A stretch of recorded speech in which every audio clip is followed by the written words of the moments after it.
Three, two, one, cams. And welcome back on in, folks, to the final day here of EML Swiss stage. I've kicked out the European, I've brought in the APAC. Tiaki, welcome onto the stream. Oh, I don't have sound. Oh, I don't have sound or video. I'm not going to give you any sound. How about that? I don't have sound. How about I do that? That's better. I can hear you now. They can hear you now. I can hear you anyway. Just start sign languaging the entire thing. This is exactly it. Well, it's good to be here. It's good to be back. It's good to have you here. EML again. I know, I forced you up late. You're watching the European Siege, and it's been a good little while since you've had it. Now, luckily for you, a man comes prepared. He brings the graphics with him. So you can actually see how we've got to this point. We're on the final play day here of Swiss stage now, and things have been really, really interesting. I'm just going to run it over the graphic for you here, get you through up to speed, up to date with some of our teams here, because I understand it's very late for you normally, and you don't want to stay up to watch inferior regions compared to OS. I can fully understand with that sentiment. Luckily for me, it's midday, so I've got no choice but to watch it, really. It's contractual obligation. Over towards the top of the bracket, we've already qualified through quite a few teams: Certified Skids, Heretics, Gigiletti, Maestro Esca, Team Secret Academy. Gigiletti aren't qualified. Myth are. I literally wrote Gigiletti in the graphic. Oh. Myth are qualified. Gigiletti aren't. Oh, next cover away. Okay, ignore the graphics slightly. It's slightly wrong. This is why you don't make your own graphics, kids. This is why you let production do it for you. So we have some good qualified teams here. The surprise standout really for me is Panahone. Team Panu on this graph. They got right up to that 2-0 bracket at the tippy top.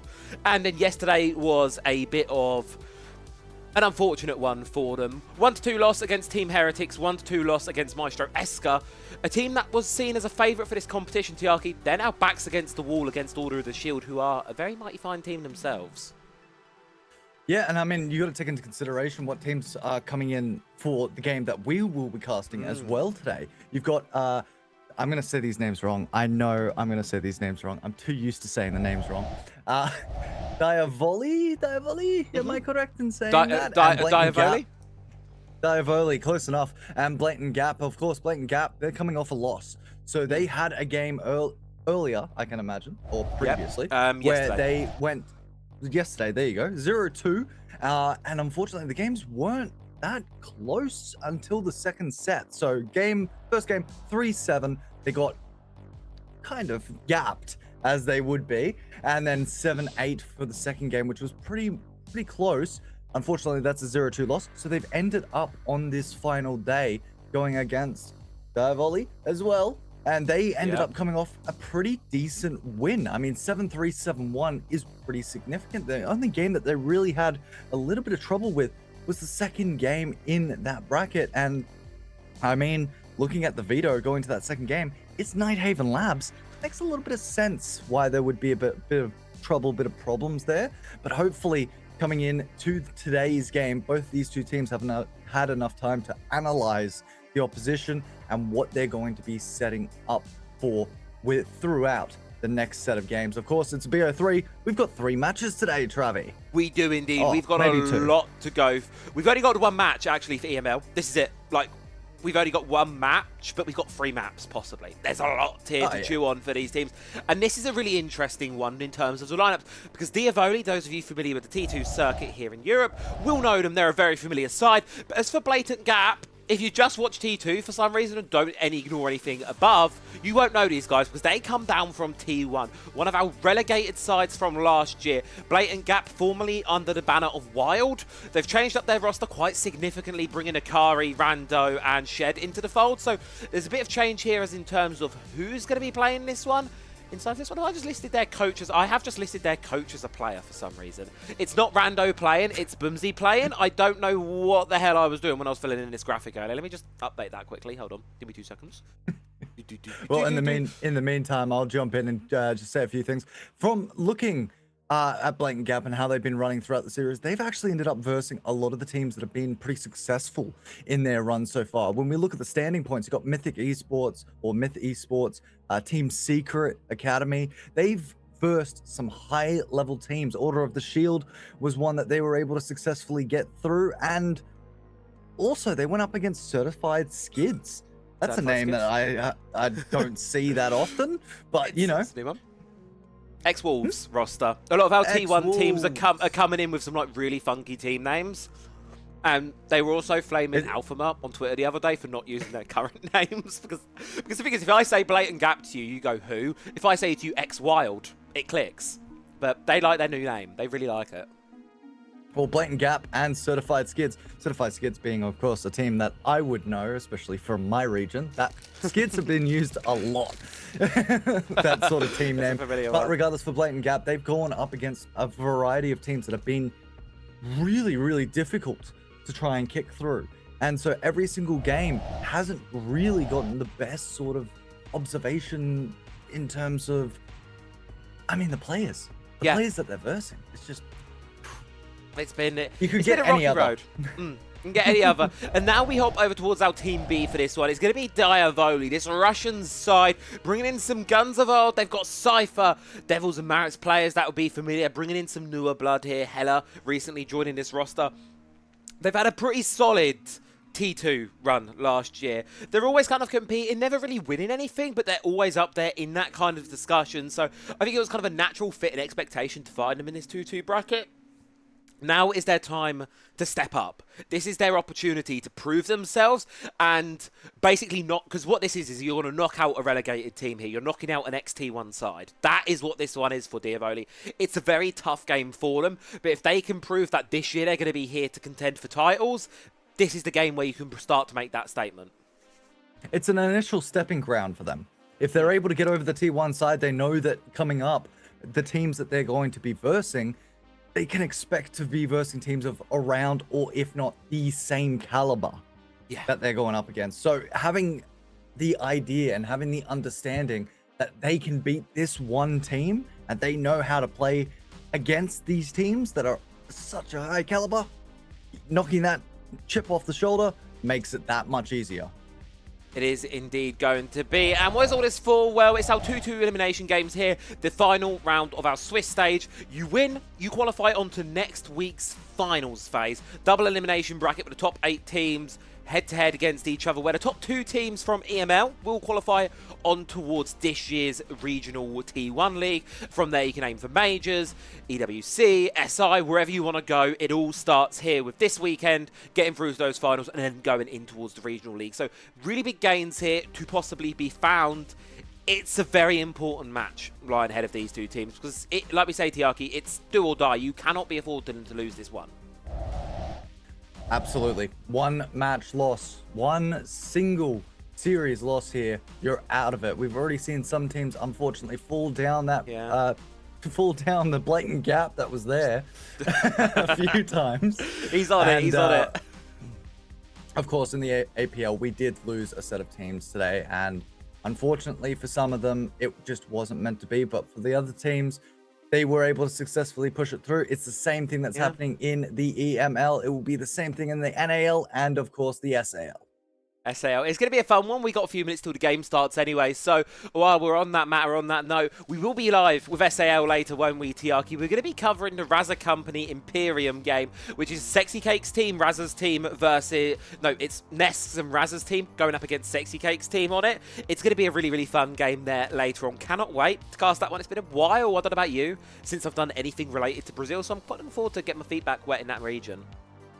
Oh, it's been as long as it took me to do NAL.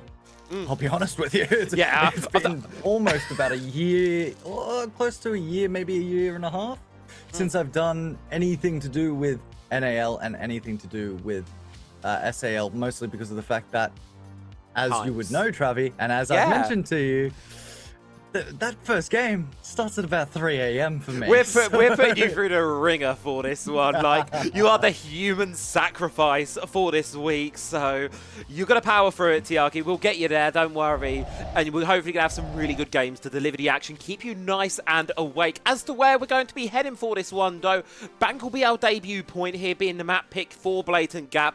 Dyavoli on towards Consulate, and then our decider being Lair. Well, straight off the bat, Bank, it's a common sort of setup, and this is actually, surprisingly, this set of maps that have currently been picked, the major set, is consistent across most of the regions. I don't think I've really seen any sort of veto so far that hasn't had either a consulate, bank, or a layer inside of their actual map picks. It's very, very confusing why these have become so blatantly picked. But of course, at the same time, teams enjoy putting opposition on maps that they wouldn't really understand or maybe just don't have the full grasp on. In saying that, Fortress is there. I'm glad it's not there, but you know, Fortress exists in the competitive map pool. I'm glad that it's not being shown today. I wish it was, if I'm being honest with you, Tiaki. I feel like I've not seen enough of it. Here in EU, for SI Quals, we loved it. We actually played it quite a bit. And then Swiss stage has rolled around, and I've not seen, I don't know about other games, but I've not seen it yet. Like, no one really seems to want to go to it, which is a bit unfortunate. I don't know if we have map stats on Liquipedia. Yeah, there's a couple... no, there's actually no marked for. Obviously, not all games are on there, so take this with a grain of salt. But there are no Fortress games marked on Liquipedia at the moment, so it's at least an unpopular map, to say the least. Which is tragic. No Fortress games on Liquipedia? No, but Liquipedia does also have half of the games marked as unknown. So that's true. It could be played, but either way, in half of the games, it's not been picked once. So at most, it's picked once or twice. Yeah, I've definitely done a cast on on Fortress, and I regretted it quite significantly as soon as I walked into that map. It's like, Commander? I've got to say Commander? At one point? Gotta see a commander, and you're in a room like, Haman? Like, what's that? What is a Haman? Good question. Good question. I have no clue as of current, but for now, and as far as we are concerned with the setup that we're currently seeing, Bank, it's your consistency map. Defense, everyone knows the way it's set up. You have your primary site downstairs, secondary site top floor, and your tertiary site to the open area. It's always the same sort of setup. Your extensions for the bottom floor are always up in open area. Maybe you have one player on roam up at the top floor. Normally, you wouldn't really see it. Top floor, you don't really have a mass extension except for into logistics and, I always say logistics, stock for the main sort of area. And then, of course, going back down onto the open area, you have it back in stock once again. So, Bank, kind of an accepted, I guess, I wouldn't really call it accepted, but it's kind of one of those maps that people have locked down and been able to figure out the ways forward to continue playing against opposition teams. And we haven't seen too many strategies change on it. Most teams are very comfortable on Bank. They know how to play it. I've seen Dyavoli on it countless times sort of in the last year, playing it through. In terms of their overall map pool, it's not one of their highest preferences, Tiaki. It's something they'll let slip by on occasion, rarely so. But I think, as you see, you go back to the map veto, they were kind of banking, I think, on their opponents banning Fortress. And because they didn't, they kind of got their hands twisted into banning it, because Fortress is a permaban for Dyavoli. They have not shown it once, to my knowledge. They really do not like to play it, so they had no choice here but to ban it out, meaning that Bank's left open. And there's a fairly low preference map, and for the side of Blatant Gap, there's not too much information on them. I don't want to use the old wild stats, because obviously it's quite a reformed roster, but equally, they've got to bring some things over from that roster, and Bank was a good one for them back then. Yeah, look, when you're not confident in a map, it's best to get it off nice and early. In this case, though, they've decided to ban it in the second phase. It's not exactly the first phase where they've just gone, yep, let's get it off, let's ignore it, let's get away from it as much as possible. But in this case, they've decided to stay on the initial choice of banning it in the second phase. I can see where that would kind of let through a few of the opposition's decisions in terms of what they want to pick map-wise. Bank definitely feels like there's a bit of confidence there from both the two teams, and as you mentioned, has been played a considerable amount between these two teams, so we expect to see some of the highest levels of Siege being played on this map. This is your do or die game. This is, as we were saying earlier, I'm sure you will have noticed this as well. This is the game that matters. If you lose this one, nothing you've done today means a thing. So you need to make sure everything you are showing, everything you are doing, is showing all your cards. You can't be reserving anything for later on. There is no later on. If you die, if you fail here, your run ends. You have to wait till next year. So we've got to be patient. We've got to hope that these teams have what is going to be ready for us to offer, and I'm glad it starts off with something that's becoming as popular as Bank. It's a good one for this one, I've got to be honest. My concern is that it's starting to become like what we've seen in the past from a lot of the olden day maps like Oregon, like your Clubhouse. They start to lose their, I guess, what's the word that I'm looking for? The adaptability and their, there's another word, I've completely forgotten it. I normally remember these pretty well. Flexibility, we're going with? Flexibility, adjustments, tweaks, refinement. There's a lot of areas where these maps have so many other options of where they can potentially go to, and so many different strategies that can come into play, even finding new ones. Kind of feels like Bank is starting to get to that point where there's not really that many options for changing things around. No, it's pretty much starting to set with how we're going to play this Bank. You've got to clear out those open areas, play around those hatches. Speaking of hatches, one ban makes it easier. One ban makes it a little bit harder. The Hibana ban, that's going to be making those hatches a little bit harder to pop, but without the Kaid, you shouldn't be facing too much resistance either. Yeah, well, moving through with the second set of bans, the mirror makes complete and utter sense for the downstairs hold as well as the top floor hold. Getting those two sorts of areas cut off, especially into that janitor side and into the main hallway downstairs. Of course, the Capitao, we've seen how many teams love to use them to push players off of positions. These seem like respectable bans. They understand exactly where their opponents may profit off of. But surprisingly, the Clash already brought in play. Oh, yeah. They don't want to toy away from this one here. Blatant Gap, I've not had the pleasure of watching them yet, but these players individually I am familiar with well enough. Akari back from the days on ITB Academy. What a fun roster that one was. But now, here on the side of Blatant Gap, straight onto that shield, straight onto that Clash. I think she's going to be kind of filling in the role for like a smoke here. You don't have that Shashanka, you don't have that smoke on the line, so when you're looking to stall things down and slow it, that's probably where Akari can get a bit more aggressive and just try and push that attack back a little bit, deny them that opportunity, safe space to plant. Mixed in with the opposition, picking up the Damo straight off the bat. Blitz as well up and available, so a little bit of aggressive sort of operators chosen to really put that pressure on the opposition team. Nothing really from their roster or their lineup that they currently have provided does scream to me they're going to be positioning in towards that vault sort of area. Maybe a bit of phantom pressure by just getting it open. But at the same time, there's nothing really that screams, I'm going to be going garage just to put that pressure from that other angle onto you. Said it's the Deimos, the first one to make his entry here on towards top square, toying with the idea of pushing the player in blue, but going to think better of it, decide to commit away. Interestingly, not bringing the grenades this time. Really a lot of hard breach secondary charges brought on amongst this lineup. It means you free up the operators, you can play other things, and more importantly, those hatches, they're nice and easy to open with those can poppers.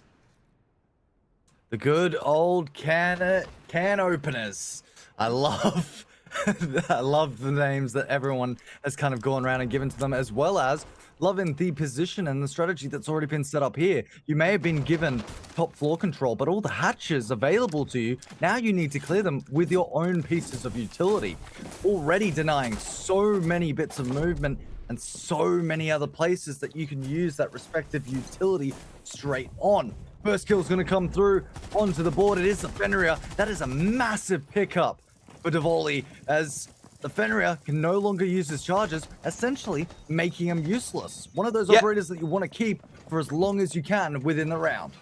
It's a good early pick there, found by the side of Dyavoli. They're just going to continue to send this shield on through. Spot the player on blue. Now you wanted to try and deal with them, but it's the Fawn on this Razor Bloom. She can be very deadly for this one because you're very likely to find a kill. If not with his traps, it's going to be with a shotgun. Bimsy shuts down Cypher. Forced up by the frag grenade. Should be able to tank this damage. No! Outwards by Devils will be forced into that gunfight. Not one you can win. In the meantime, though, the attack's starting to circle where they want to push him through server now.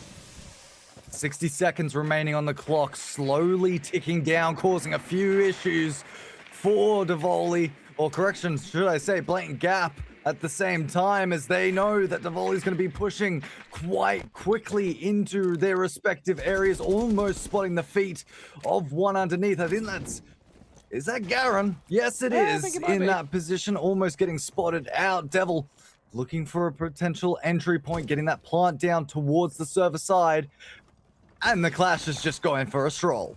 She's just off for a wonder here towards the top floor, supported by Shed on the main stairs, rather, but needs to be careful here not to overextend there. Welcome. Garen's able to shut down Devil's there. If you can get this main stairs player, never mind, he's going to drop to the floor, but inside of the objective, it's just Garen going absolutely nuclear. He will be dropped, he will be down, but not out. Forcing the Clash in towards these gunfights position now, away from the shield. Akari gets the down on towards Allred here. Watahella needs to revive the teammate, get the player up. Now one of you needs to plant, one of you will need to cover. It's all down to the Deimos to hold the line here, to stave away from this one. Charging up now is Akari. He gets the shot. Can he get to the defuse in time to deny it? No. 1v1 emerging. Hella spots out his position. Shield going to be recovered, and now this one becomes difficult. The longer the timer goes here, the harder it's going to be for this Clash to get the position down. But immediately, we've got to remember, it's a shield operator. I take that back. Bullets actually did hit the Clash. Oh my, that looks like almost 1 HP up and available for that Clash. But the diffuser does go through successfully. And Blatant Gap will take their first round. It's beautiful play coming in from them, especially when you consider how back and forth that round had been going for the most part. Shed getting caught off on that main stairs almost spelled that the round was going to be very, very difficult. But the works of Garen kept his team inside. Such a good round there. First one from the side of Blatant Gap. It was close, it was therein, but you've got to give credit to Akari just holding his nerve inside of that situation. He was at a horrible disadvantage. There's no way he should be winning that with a Clash. It's a miracle that he comes out of that one alive, and Dyavoli will be left scratching their heads about just how they've let that one slip on through. On towards the top floor attack now, looking to try and equalize. Oh, back upstairs we go. It's another situation of trying to lock down the perfect area. Trying to lock down some sort of revenge situation for Dyavoli. And it looks like we're getting a basic sort of setup coming into play. The ace charge is available for that hallway looking straight down towards Logi. Or correction, stock trading room. As I said to you before we even started this class, I'm going to get that confused all the time. I just do. Stock, logistics, and Logi. All different types of names. But, you know, at the end of the day, Dyavoli, they've got this push that is available. They've got a good lineup to identify a lot of players' positions. I do see a few ideas to move players off of their positions. No nades available, but damn, that's a lot of flashbangs. It's going to be a bright round, and hopefully some bright signs now for the side of Dyavoli. You spot the head, but can you actually hit the shots? No, because she's tucked nice and comfortable here behind her shield. Though, still cautious, ready to commit the shield up and down. Just kind of moving fortress that this bit of utility provides here. Really good bit of kit you can bring along towards this one here. Something that I think Dyavoli will recognise that they're going to want to deal with earlier in this round. Well, this is something that you definitely don't see inside of the OCE. Precision engineering on drones, removing it as quickly as possible to make it so much more difficult for the opposition team to make your way straight in to the map. But at this stage, on the opposite end, Blatant Gap, they're just waiting for this push. The wall's going to be opened up. Availability for mass long angles now for both teams. But as the timer slowly ticks down, an execution point really hasn't been provided, hasn't been seen from either of the two. And we have one entry. Can it actually be used? Without that mirror presence on this map here, getting yourself in towards CEO's side for a plant on down is much easier. Second smoke grenade is going to be thrown on through. The logic bomb going to deny the echo from using his drones, meaning that the site of Dyavoli, they can just charge right on in. Cypher able to find one, immediately traded back out by Boomsy, denying them the space, denying them the plant. And they can't push up too far from square right now, Tiaki, all because of that shield. Longer shields in play, the worse it's going to be for their potential push. And of course, that shield's going to fall back, giving them a little bit more room to make a potential play. But players as I mentioned with the long angles, can easily be spotted. Immediately Sneak says, hello, I'm not so sneaky, I'm available up in here to take out a few potential options for the opposition team. The longer that this goes, the sixth defender becomes more active. Dyavoli just don't know how to deal with the clash right now. That's the biggest problem for them. It's the biggest thing stopping them from committing. And a pick like that from Garrett isn't going to go amiss either into slowing the attack down. Now trying to charge up the spiral staircase to pre-fire from Garrett. He will eventually drop to the floor, find it back, blinded. I don't think he knows he's got the kill there. He does. It's all down to Watahella, probably wondering what the hell's just happened to his team. 1v4 situation, barging into sight with 10 seconds to go. And while he's going to be able to get the clash finally, that should have been the first point of action, not your final attempt at strike.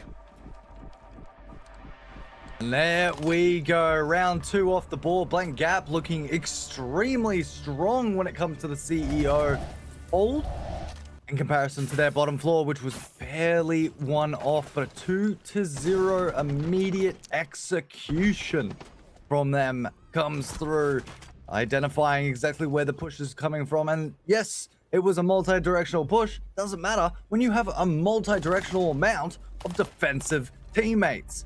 Brilliant play from them. And now we are seeing the Scopos being brought in, as you mentioned with the Scopos changes that we saw a few weeks, if not, was it a week? So it feels like it's almost a week ago. It's almost 5 days to the dot.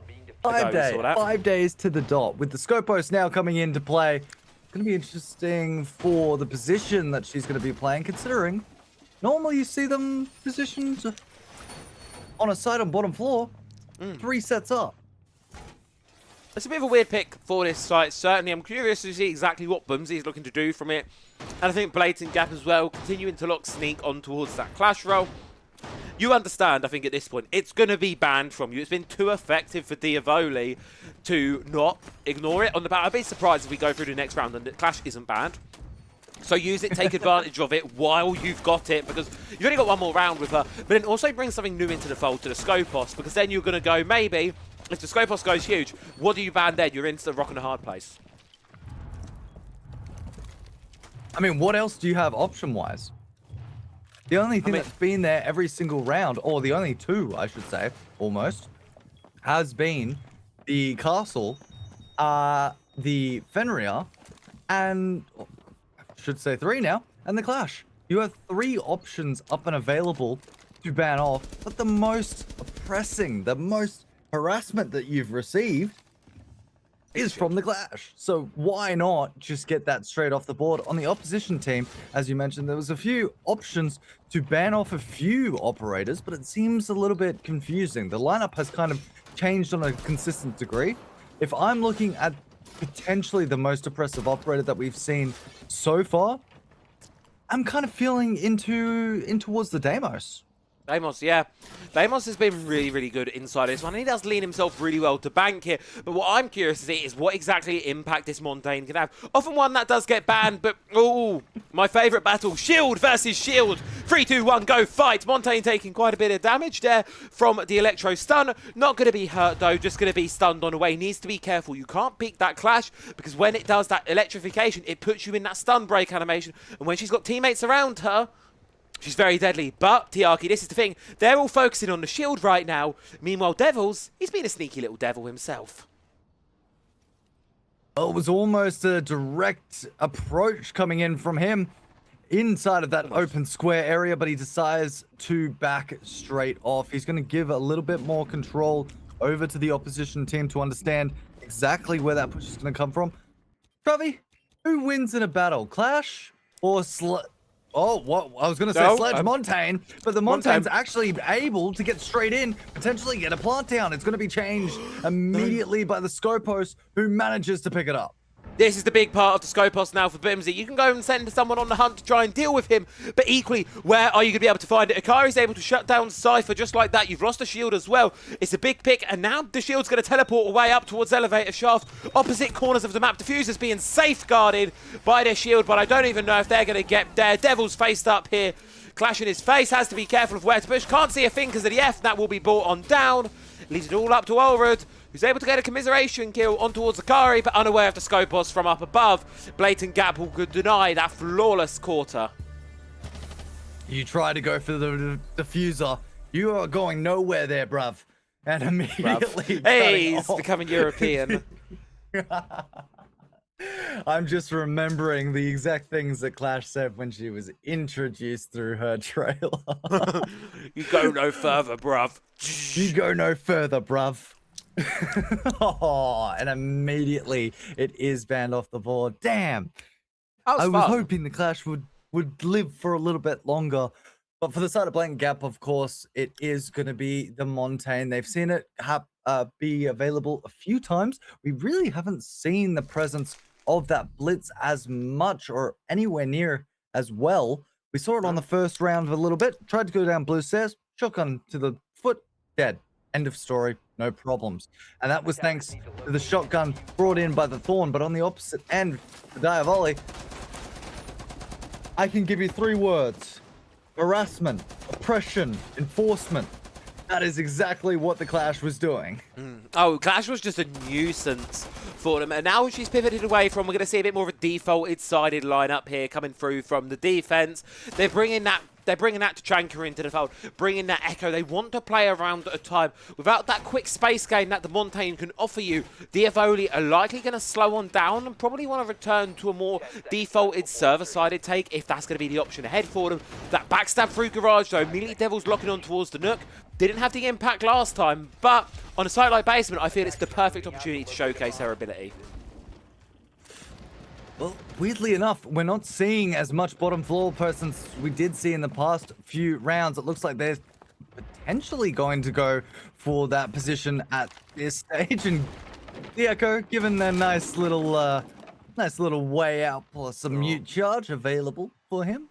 He's getting some love from his teammates, and we love to see it with the right Echo. But Sneak has been able to find the first, and I talked how oppressive Deimos can be.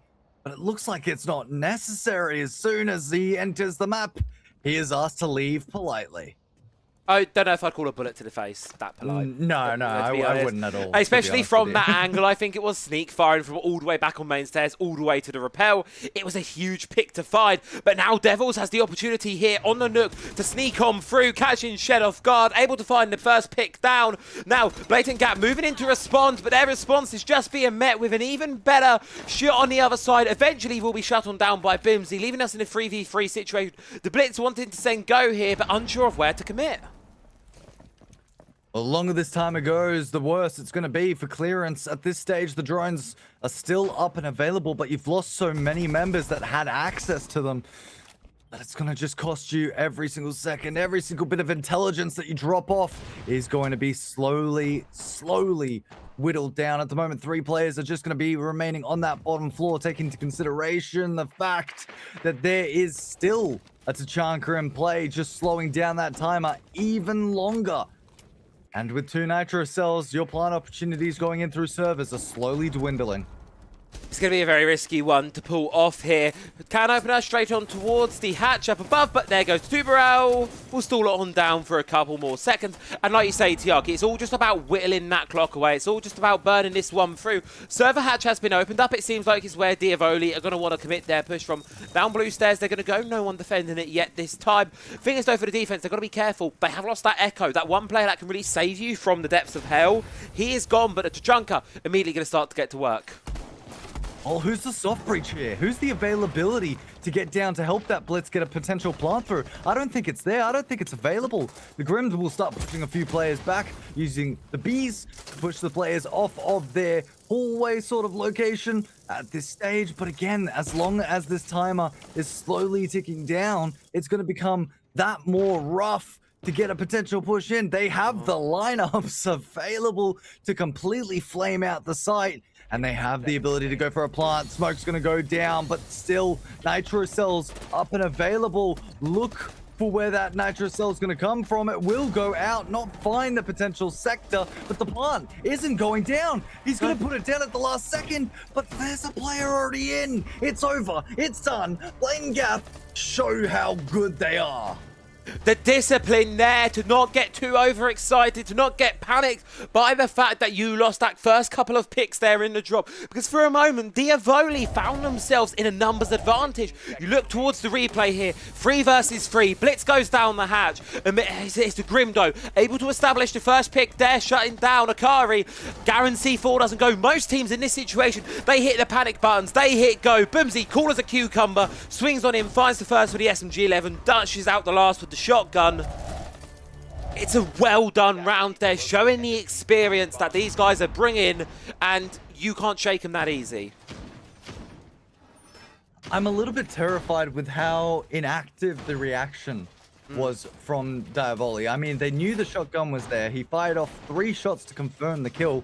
By the second shot, there wasn't even a peek on the angle. So it just kind of leads me to believe that they didn't expect for the quick and aggressive playstyle that Blatant Gap can instantly switch onto.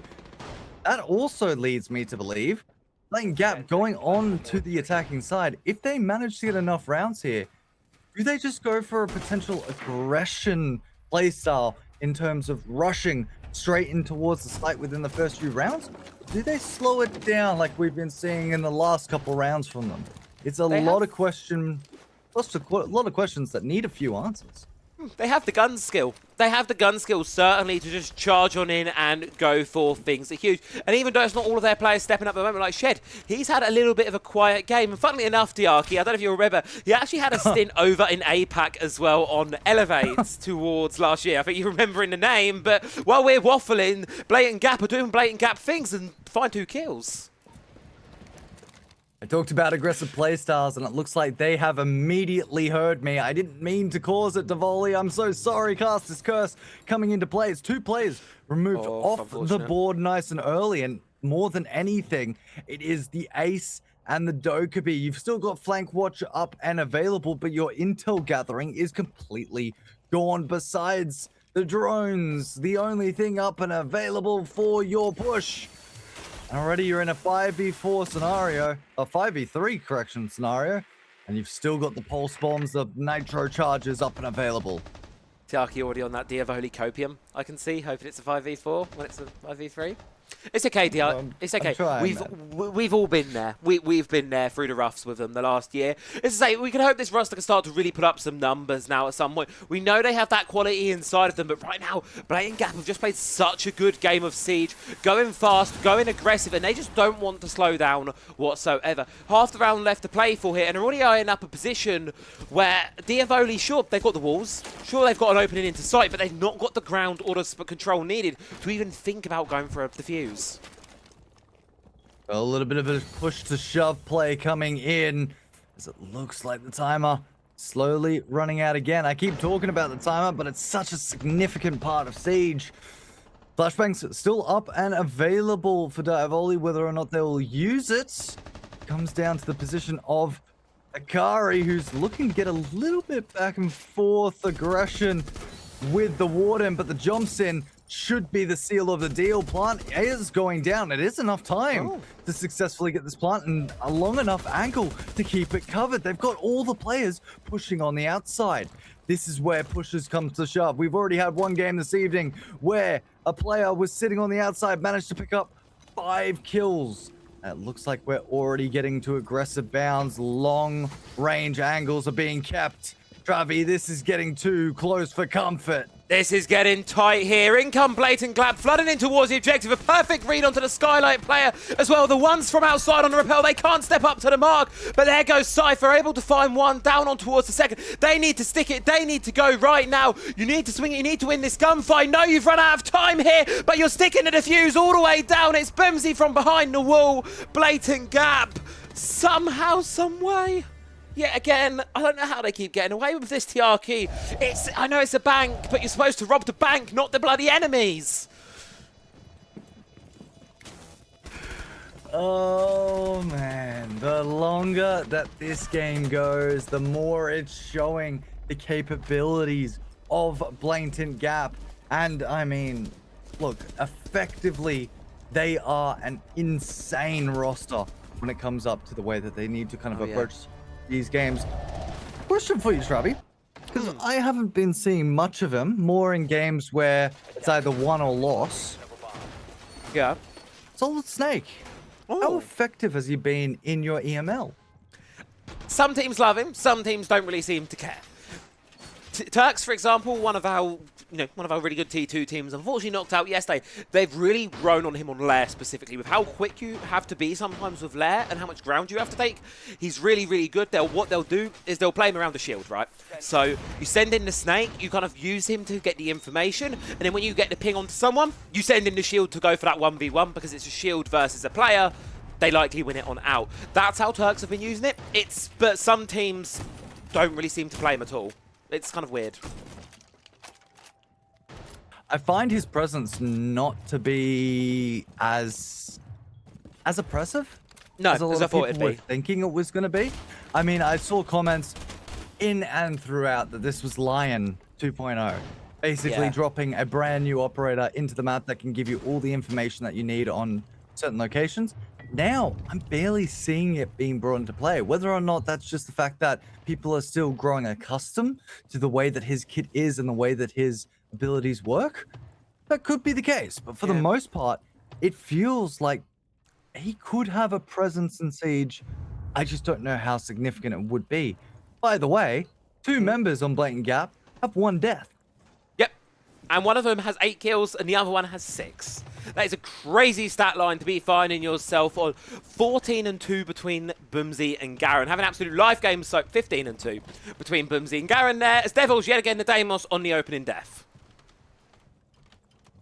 Deimos knocked out nice and early, set back into the scoreboard again, but we finally starting to see some reactionary play coming through as, hello Blackbeard, you're there once again.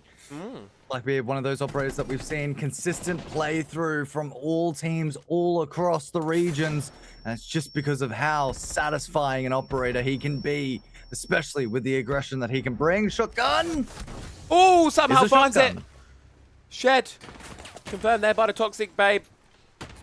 Giving Blatant Gap the sense. They want to get a bit aggressive on this shield. They want to go for it, but now has some reinforcements behind. Already coming into play here. Grenade over the head of the shield. Going on through. Charging up ahead now. They're able to cut down Sneak. 3v3 situation emerging itself inside of sight. Hella's got a pick for himself as well. And they have got themselves some ground, some territory. Shed still wanted to play it deep here inside of Jala to this dirty little angle. I do love to see it, but he's caught out from the left. It puts Akari down into a 1 versus 3. And for the first time all game long, Tiaki, it's Blatant Gap on the back.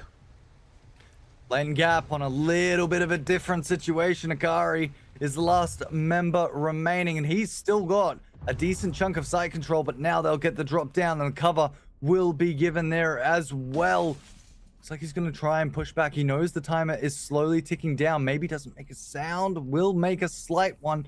I don't think they realize that he's up on this position. He could be anywhere. Drop in will come through. But they've realized it already. They knew that there was no way to push through, no other option really given. And now the comeback. I'm kidding. No, the comeback's on TRQ. The comeback's going on through. We're doing it. We're all the way. No, Blatant Gap, they won that half. Through and through. There's no 2 ways about it. They're the winners. They came out of that one very, very strong. Looking very, very confident in themselves here. 5-1 split. This is the wrong, there you go, that's the right replay.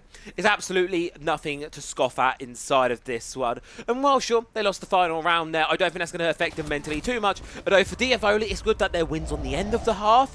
Good to grasp at straws here and go. That means they have a bit of momentum underneath them going in towards their second. It is their opponent's map pick, granted, but equally, 5-1, it's just not going to be up to snuff.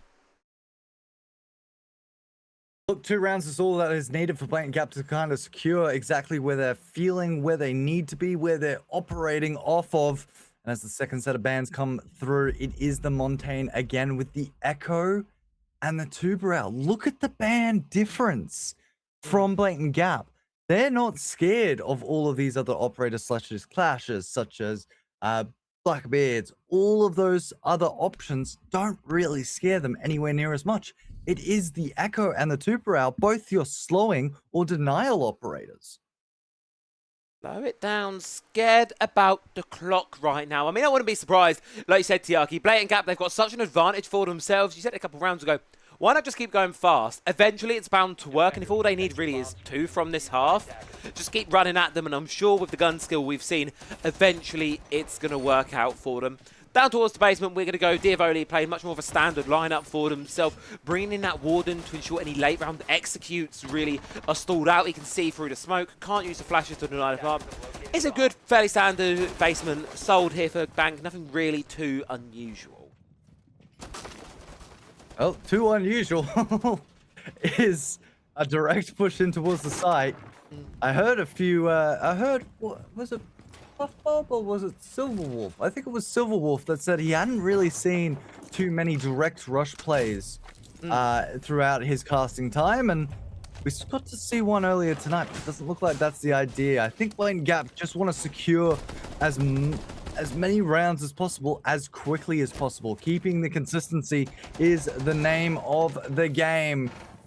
And it looks like that might be the same idea here. Sen's set for that bottom floor. Side, of course, can open it straight up. Devil? I think Devil's a little bit concerned. He doesn't have doesn't really have a way out. No, he's also got some Syria gates still to place down here. Please don't fall into something. Now, I think your region is quite good at Tiaki, where they die before the utility's down. Like, put your utility down before you start swinging him in random gunfights, so it's not wasted.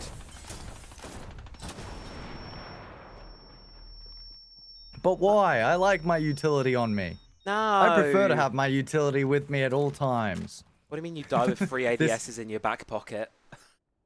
This is my ADS and this is mine. There are not many ADSs like it, but this one is mine. These 3 are mine. I'm not sharing. Sharing is not caring in Siege. I mean, sometimes you do have to team kill when they take your operator, and you're not letting your team use your utility. You're keeping it for selfish reasons. Blatant Gap making slow and steady progress throughout the map. Now, very good timing for themselves actually here in this one. Hatches are being opened up, already looking down in towards the objective, and we're barely even at the halfway point. Well, a little bit, it's going to be opened up. I say a little bit. It's all of the utility basically being removed off the map. As quickly as it begun, it's all going to be sent straight and off. And there's a huge timer up and available. More position for the opposition teams to really put a bit of pressure onto this bottom floor map. And look at the amount of utility that is actually being used by Blatant Gap. It's not as high as you would expect. They haven't used everything in their back pockets, and that Ying, looking absolutely terrifying with the pistol out and ready, and with 4 Ying charges. I'm actually really liking this from Akari as well, the slow walk towards the vault hatch. It's a nice change of pace here, because you see Dyavoli entirely focused on this server side right now. It's only Cypher there up at the top of Vault, holding the line back that way. So if that's where Blatant Gap really decide to make things known from, that's immediately could be a big problem for them. Playing games around the light wall here of Descent, drop down the hatch, Cypher's right into it, but Pemsy yet again finding his 10th pick inside of this one. A backstab here, another one through Vault. Dyavoli aren't quite sure where to keep their heads on a roll. Maritz goes down, Blatant Gap find it, and with it, they go on to map point. We are up at the big ones, the big 1-0 match point. And that's exactly what we want to see. Perfect plays coming in from Blatant Gap. No problems, no worries, no issues. We can run any which way you want to. The second that they see a little bit of weakness in towards the site, it is immediately capitalized on and used in an aggressive manner. 6-1. I don't think either you or me, Travi, were expecting to come into this match to have a scoreline like this. We're at the end of Swiss stage. We're now 2-2 portion of the bracket here. These should be close games. These should be the kind of teams where you're evenly matched against each other. It's that brutal final kind of sludge to get yourself that 1 foot over the finish line before your opponent. But instead, all we're seeing here is a one-sided affair. Dyavoli just getting absolutely outswamped and outclassed, it feels a little bit, by their opposition here. 6-1 the scoreline will sit. You've got to give it to the 2 top performers here on Blatant Gap, but equally, the team performance across the board has been phenomenal. Oh, it's just been no problems, no worries. Everyone's kind of understood exactly how they needed to approach their way through this match. And, I mean, what else can you say? It's been just mental. Every single decision that's been made prior, I should say. Yeah. Prior to round one. Oh, sorry, after round one. Following. Every single decision that's been made seems to have been calculated. It's already been evolved upon and adjusted and made perfectly. I don't know whether or not we're going to go to a rehost. We are rehosting, yeah. That's we are. Yeah. So we are rehosting, unfortunately. So you get to stare at our little faces for just a short while here. But it also means in the meantime, we can have a sneak peek onto kind of what's going on with the other games of the afternoon. So if you just buy me 2 seconds, we'll get them up on the stream for you. Of course, Tom J. Sherlock is covering Panahone Order of the Shield game. And then I believe Kangaroo Kenny will be covering our other game of the day, Giglietti versus UAIM. So that's going to be quite a fun one. We'll pull them up on the stream now. Bosh, there you go. Look at that. We have games. We have games. We have games. Oh, yeah. Oh, yes. I mean, I'm assuming they're both watching the same game because the other one's on a break, I would assume. Well, let me just double check the scoreline on Challenger mode. Yeah, Giglietti are 1-0 up against UAIM. That was a 7-0. Bloody hell, the Italians. They want to go back to T1. Wow, that is an incredible scoreline to start off with. By the way, we must mention as well, back to our game, just quickly for half a second. Blatant Gap, it's their map pick on this first one. So yep. that may be where they're getting the confidence to come through with a 7-1. But in saying that, jumping back over to the games that we've currently got, Order of the Shield, 6-3 on Cafe. If Panahone lose these best of threes, that, like, Diaki, I cannot understate how much of a favourite Panahone were going into this one. They're our T2 champions in EU. They won their Malta stream. They won their games. They are locked in solid favourites for this tournament. Everyone was like, they're going to go 3-0. They go up to the 2-0 bracket. They choke out against Heretics. They fall just short against Maestro Esca. And now they're here. It might just go down if they do lose this. And I'm really sad to say because I love these boys. I've met them. They're really lovely lads and they're really good at Siege. But it might just go down as one of the biggest fumbles of all time. I've got to be honest with you. Well, some days they have, or some weeks, I should say, they have the ability to push through the games as you would expect them to be. And then some days, they just don't exist. One of the teams that was the favorites from our region, 6 targets, was 100%. Everyone kept saying they are very likely, if not the most likely, to get through into the elimination bracket without any problems, without any trouble, without anything like that. And then they come into the game, their first game earlier today, they lose it, quite surprisingly. And then the very next situation that goes on immediately after that is they can't play the second, they have to FF. They have to and FF. So they go into the next round after that, and they barely win it. At the moment, they're one of the lower teams, or lowest teams in the double elimination bracket. It is absolutely insane to see how they're currently operating and what exactly has gone on. I am very, very surprised. Very, very surprised, but it makes sense. It's crazy that this stuff can continue to happen on through here. That we just have these upsets, and sometimes it's the pressure, sometimes it's just a bad weekend. But if you're going to pick a bad weekend to have, I don't think this is going to be the bad weekend to have. Because now you're stuck here, 5 rounds separating you and your opponent. They're on map point here, and Blatant Gap, while they will go on to the enemy's map pick, with a scoreline like this, Tiaki, it's hard to see a world in where they can't manage to close out cons either. Look, I completely understand where the bank side of the coin is, but the same sort of consideration needs to be given for how long this is. This is a BO3. This is not a BO1. It's not going to be instant 1, 2, 3, 4. We're going to win everything. Some of the times, and most of the times, teams get a little bit too confident. They put in a lot of effort within that first match just to get a little bit of like a comfy background, something comfy on their back, and where they can slightly relax. If you don't give it your all, if you don't knock out those first 2 matches, you're already tiring yourself out. Yeah. And if you choose to tire yourself out in the first match too much, you lose steam for the other two, and then you get reverse swept. Teams need to be making sure that they're securing what they're doing from these games, and it'll be interesting to see if Blatant Gap can do that on Dyavoli's map.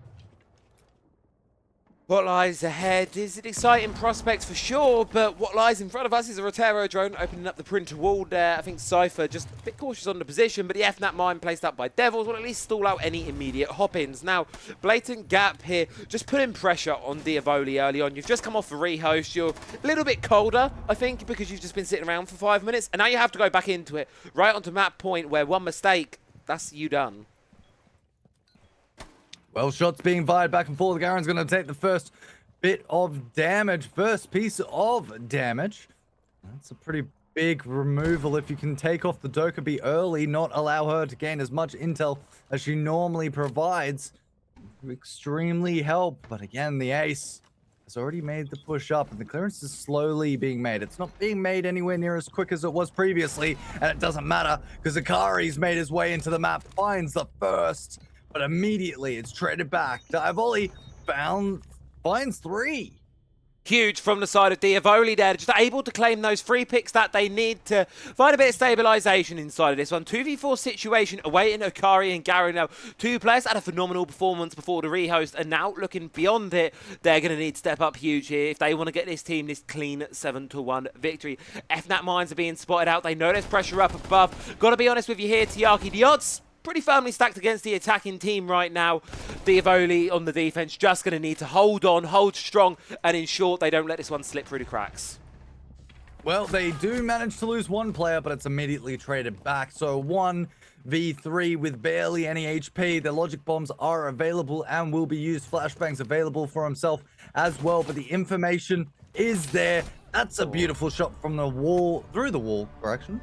And we're not going to be seeing a 7-1 scenario just yet, but that site is now completely locked out for Dyavoli. For 2 more rounds, exactly, Travi. It's a while. You've got to wait until you can go back to there. Now, you've got to rely on your other objectives. Your basement got ripped to shreds the last time we played it. So I was going to segue that with you got ripped to shreds in the basement, so we're going to go up to the top floor. But no, we're going back down to the basement. We're giving it another go, and you know what? That's a fair play. It's a slightly different lineup here from Dyavoli this time. 4 going Nat Shashanka, 4 going all of that. They're bringing the Valkyrie this time, trying to catch on to the sudden burst of flexibility and aggressiveness that Dyavoli have struggled to deal with, and that Blatant Gap have really used in their attacks. But then on the flip side, you've got the counterplay straight into that. Boomsy's right onto that Nook. I kind of want to make a prediction here for you, Travi. Okay, hit me. I wonder, the second that they realize it's going to be on the bottom floor, is that Cali going to be switched off? It was last time. I have a feeling that when they went down to the bottom floor, realized it was the bottom floor, they immediately realized, oh, look, it's not top floor. Let's not bring the Cali. We don't need her in this position. And I have some sort of feeling. Yeah, there we go. There we go. It's a full lineup switch around. New full lineup coming on through with the newest operator into the game, of course. Here, so much information on this one, Tiaki. Look at it. 4 of these operators are about just finding these defenders and trying to shut them on down, and then you've got the hard breach as well, kind of as a necessity and obligation, if you like. Whereas everyone else is just going to be all for going for the hunt, going for those kills. Blatant Gap, I think they just want to go aggressive. Immediately off the path, it's just to remove as much of that roaming utility as possible. It looks like Sneak, he's been able to find the first. He's actually found more than the first. He's found a full lockdown in towards servers. That's a big pickup straight off the board. And I mean, yes, they've got a player that is approaching close, but he cannot make a potential move. The longer that Sneak is given this position, the more that they can begin to make that move in. He's off played and how has he just got that second? Oh, Devils. Oh, Devils. That's not the time to call it. That is like, you have mental chalked your team with that move entirely. The team is just like, well, What do we do now? 3v5 situation awaits the remaining players here for Dyavoli, holding what they can of the objective while Hella's all up on an island up above on their lonesome.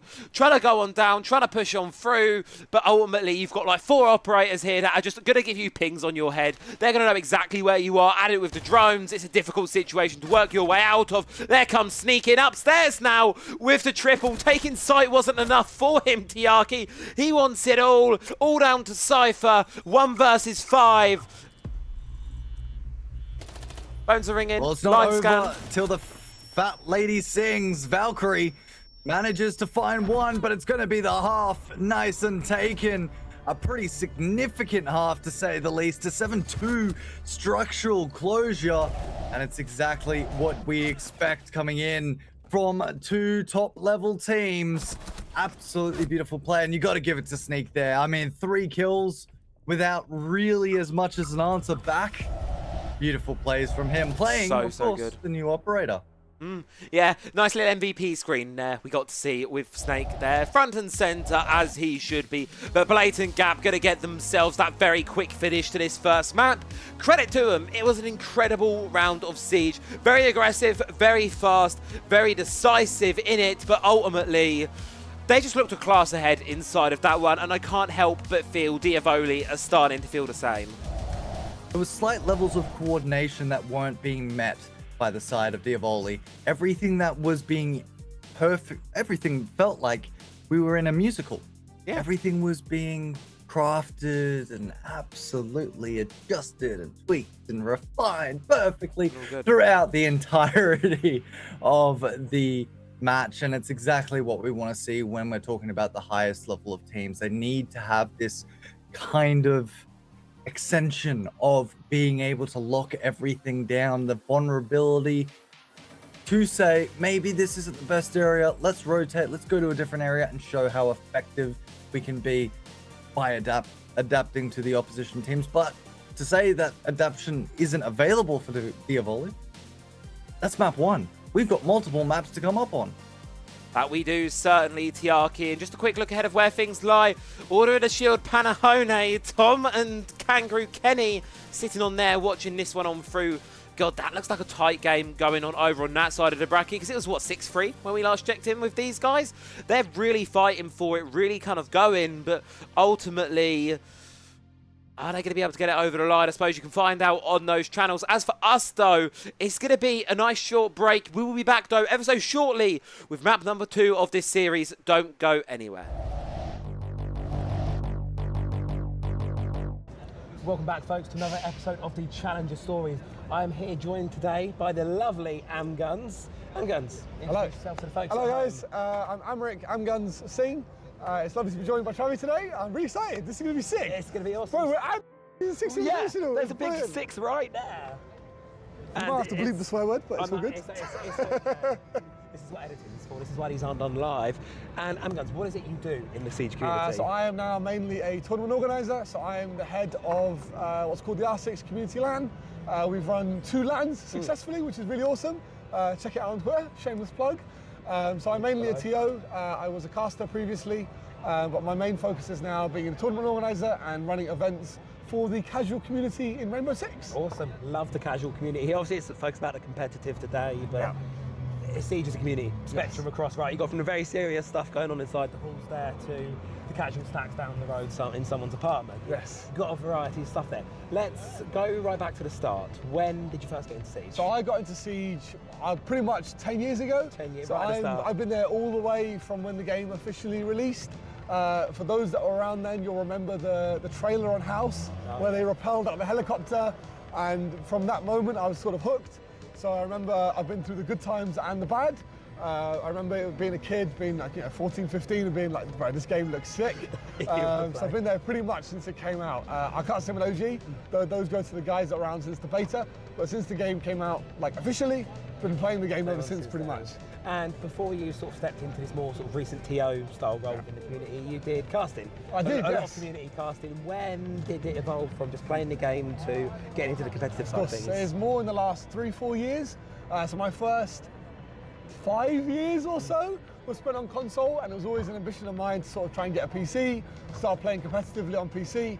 But then also by the time I made that a reality, once I started working, I managed to afford a PC, sort of life got in the way. I didn't really have time to commit to training with a team that often. So I thought, what else can I do in sort of the competitive space? And that's where casting came along.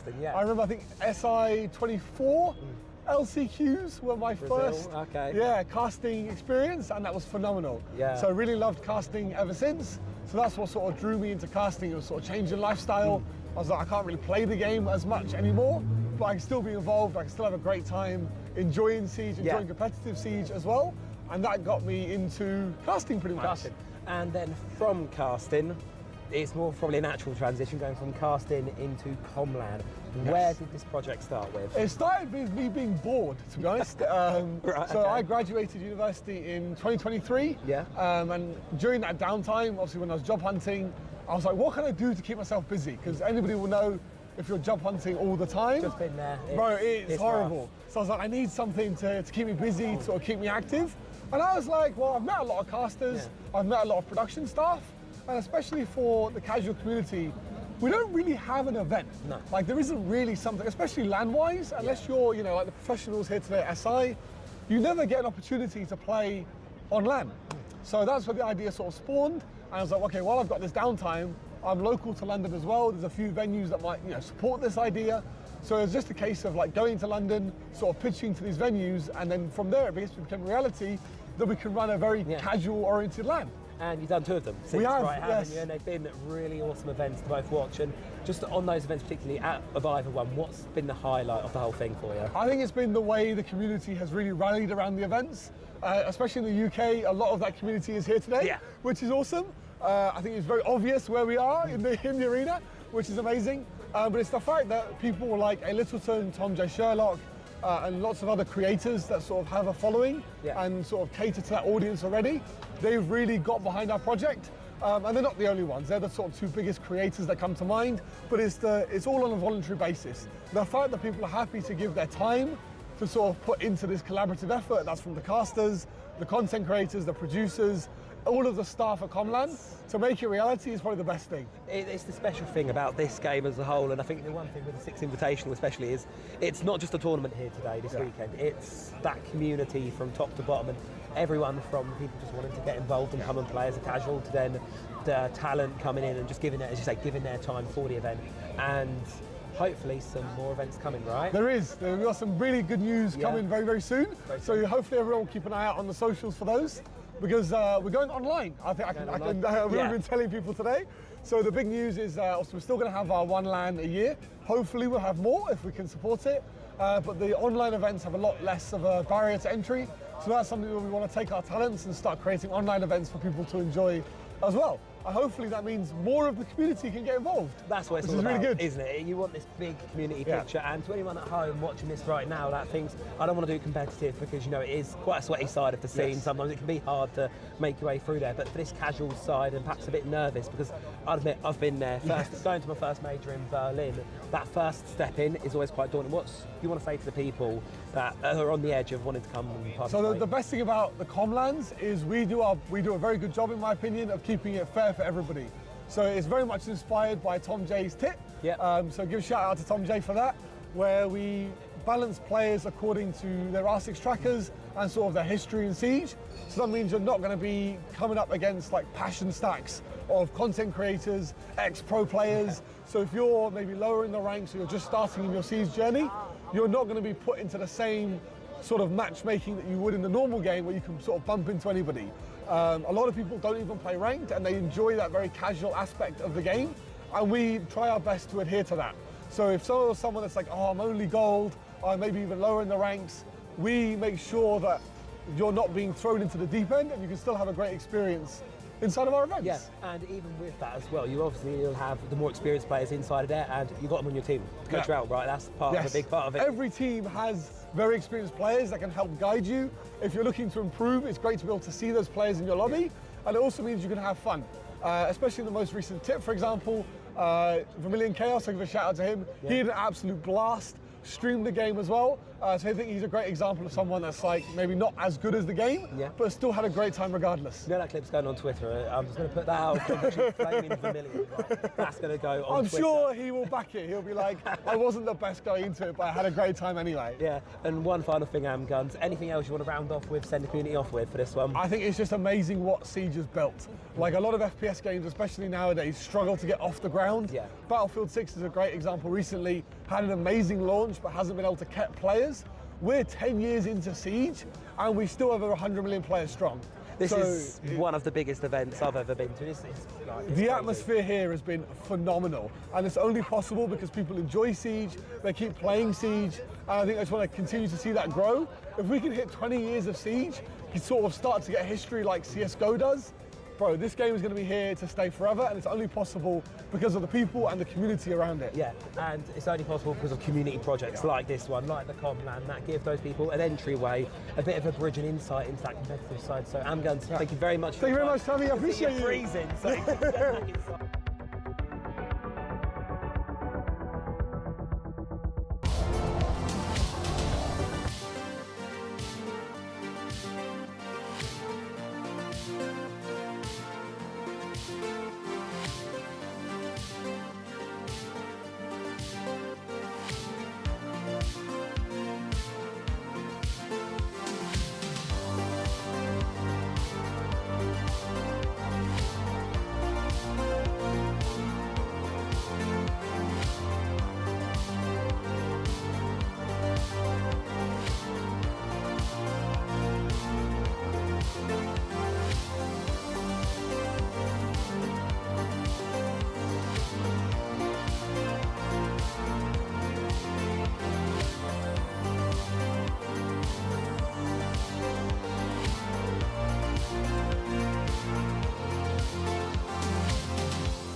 welcome back to the Challenger Stories, folks. Today I'm here joined by the wonderful Ranker. Ranker, please introduce yourself to folks at home. Hello everyone, I'm Ranker. I'm doing streaming on Twitch, and I'm also like playing competitive Siege at T2 level, trying to be T1 one day. Being around the block, and it's perfect time to chat, trying to get to that T1 level, isn't it? You know, you've got Challenger Series on the horizon at the moment. Before we got to Challenger Series, before we got to today, when did you first get into the game? How did you get started? I started Siege, I don't know, maybe 8 years ago on PS4, because my uncle bought me a PS4 and he said to me, play Siege, it's the best game ever, you will see. Like, I played maybe for 2 months at the game, I was like, okay, meh.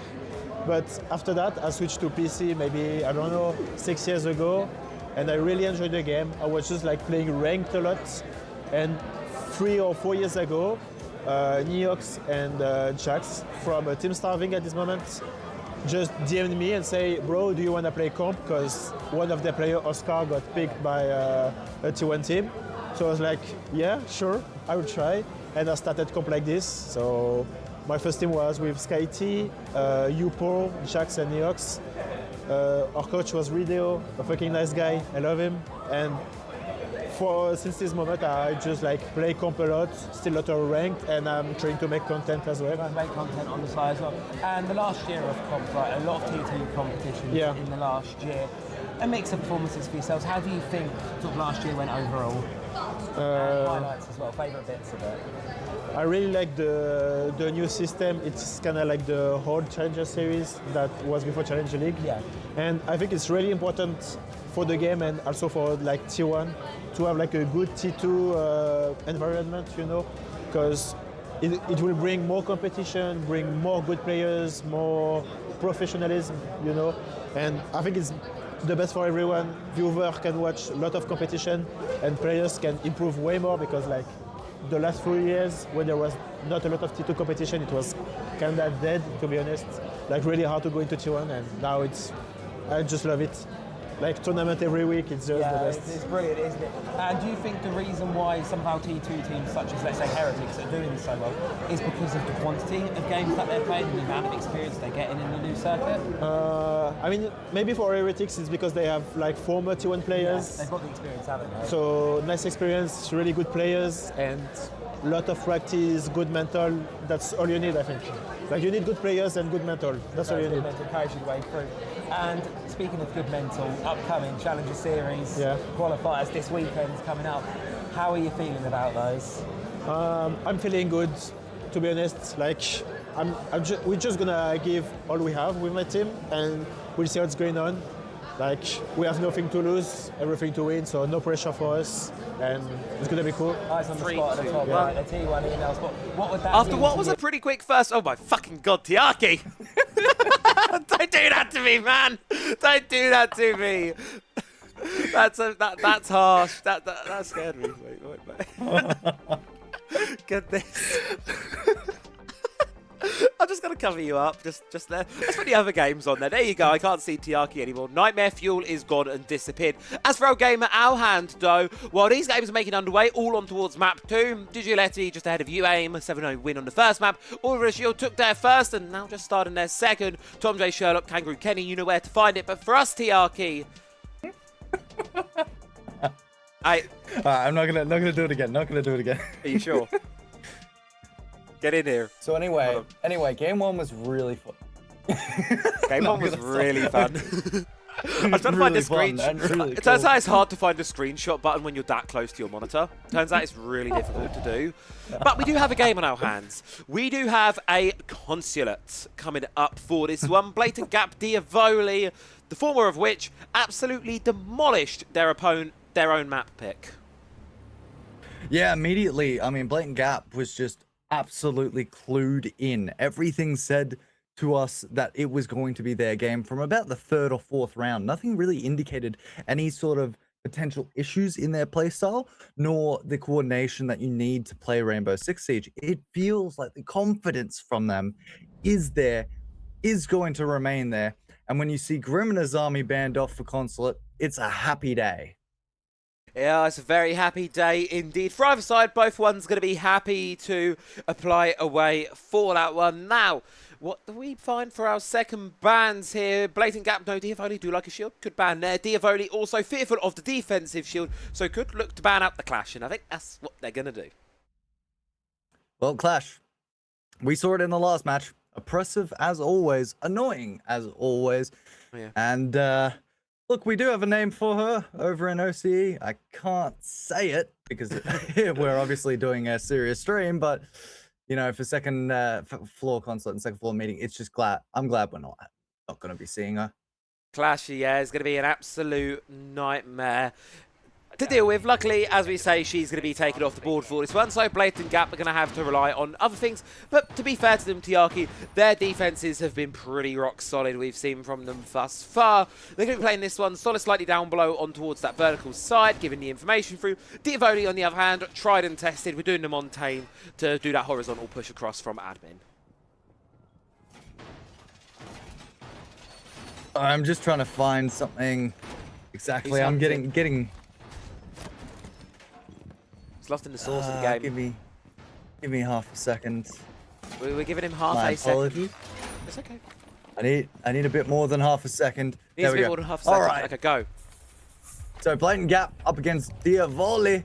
And of course, we're going to have the setup normal extension upstairs. You're going to see that office side, the copy room, as well as the manager's office.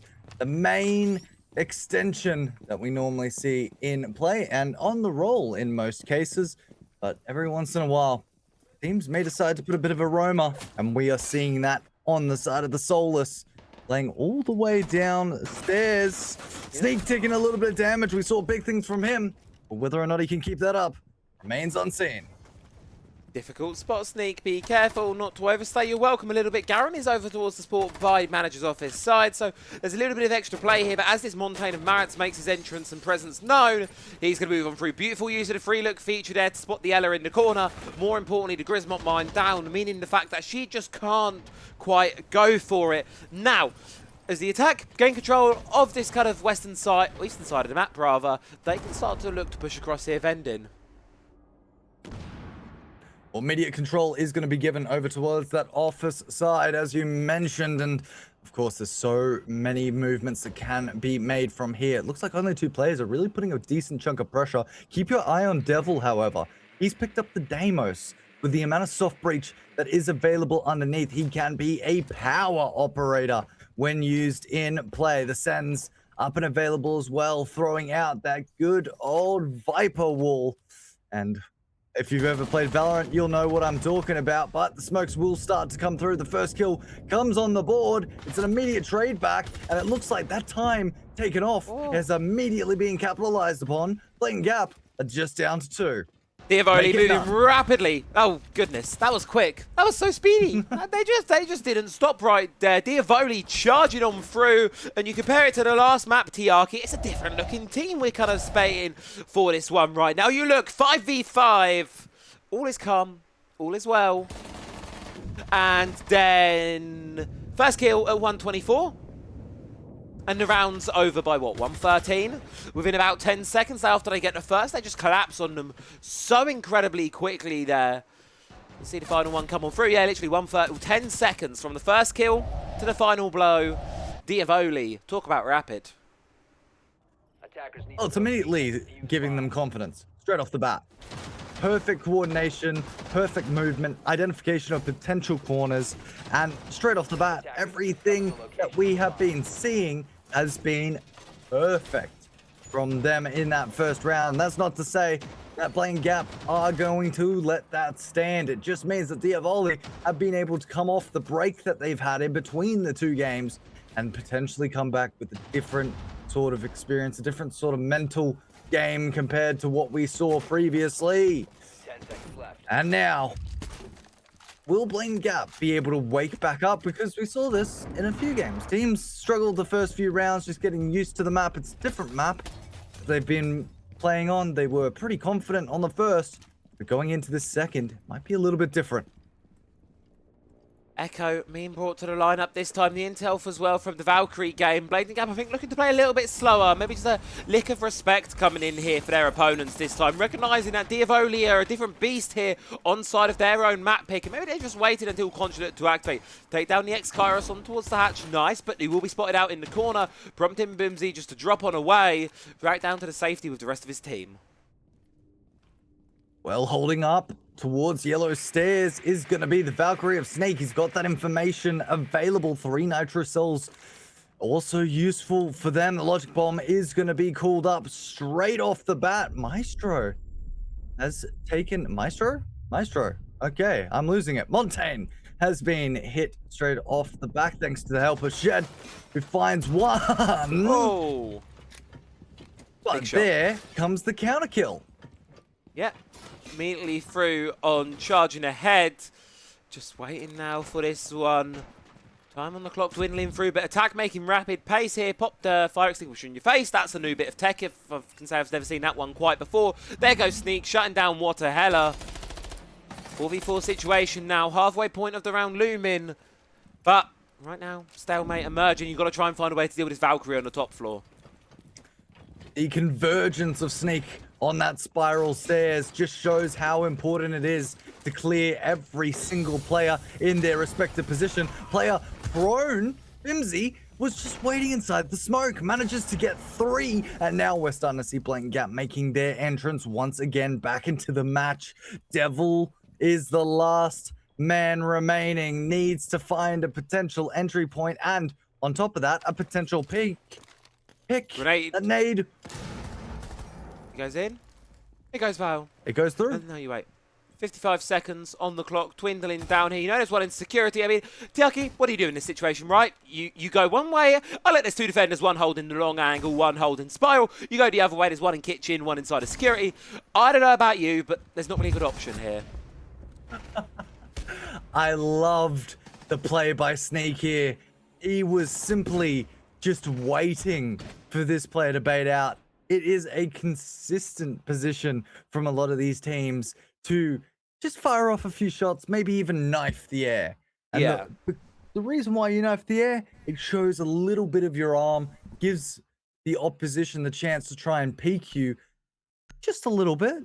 And by the time that you get back into cover, you can re-swing straight out and find the potential kill. On the opposite end, it just felt like Sneak was like, yeah, peek. I'll wait until you're bored. And now you're bored. Okay, now I'll peek you. Perfect plays. I don't honestly think if you're playing against someone like Sneak, he's just going to stop here. He's just going to keep on going, right? Isn't he? He's just going to go, yep. Playing it like it's a bit of a ranked game right now.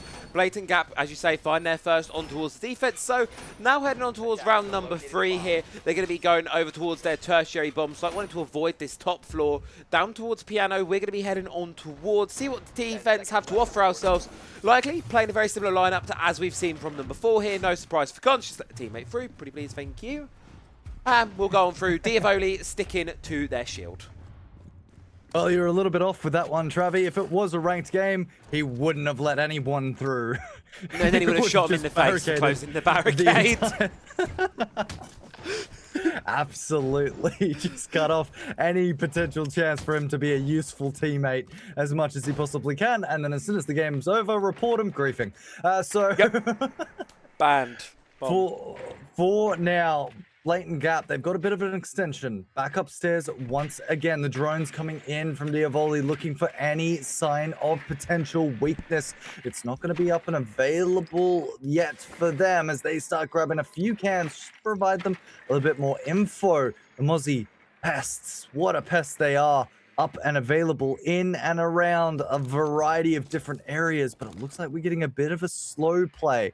From the side that we saw with Blatant Gap, they decided to get, once they were pretty comfortable with their round differential, they just decided one again and again and again, let's just continuously keep pushing, putting a bit of aggression on in the early round, hold during the middle, and then give him back the same aggression at the end.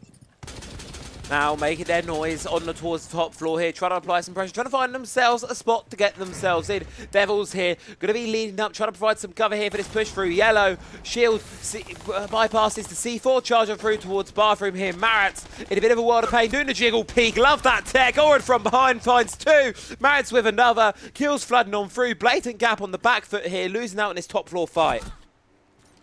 Well, it's the rotation made straight back. Will the push be towards that yellow stairwell? It doesn't sound like that's going to be the idea, but it's already being covered. Close angle right to the left. He makes the great idea, the great escape.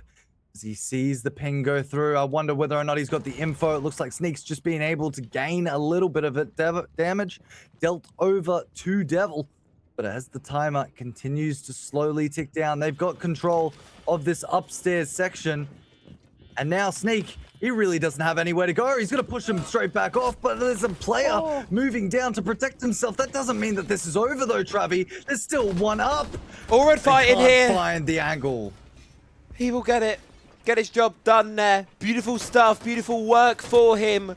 And it's now Dyavoli fighting back, coming into form. I think they've been holding this one back a little bit, Tiaki. Bank, I don't think it was a true showcase of what this team have to offer. 2 rounds on a consulate attack this early into the half. They're shaping themselves up pretty goddamn well. Well, I know what the band's going to be. Montaigne. If you don't say Montaigne... You might say Maestro. I'm going to say Maestro. Maestro, banned off the board. Thank the Lord for that. And now there's a Blackbeard. Okay, I'm done. Yeah, welcome to Dyavoli. Welcome to watching Dyavoli, my friend. If you ban the Montaigne, they play the Blackbeard. If you ban the Blackbeard, they play the Blitz. If you ban the Blitz, they'll probably just play Fuse with a shield. Knowing what they're like. They like their shields. They play a lot around the shields.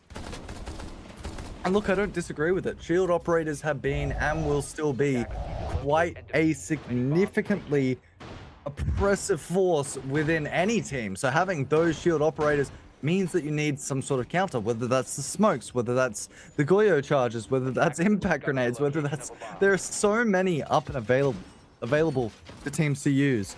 Shotguns as well to the feet or shooting the players' feet, as footsies as well.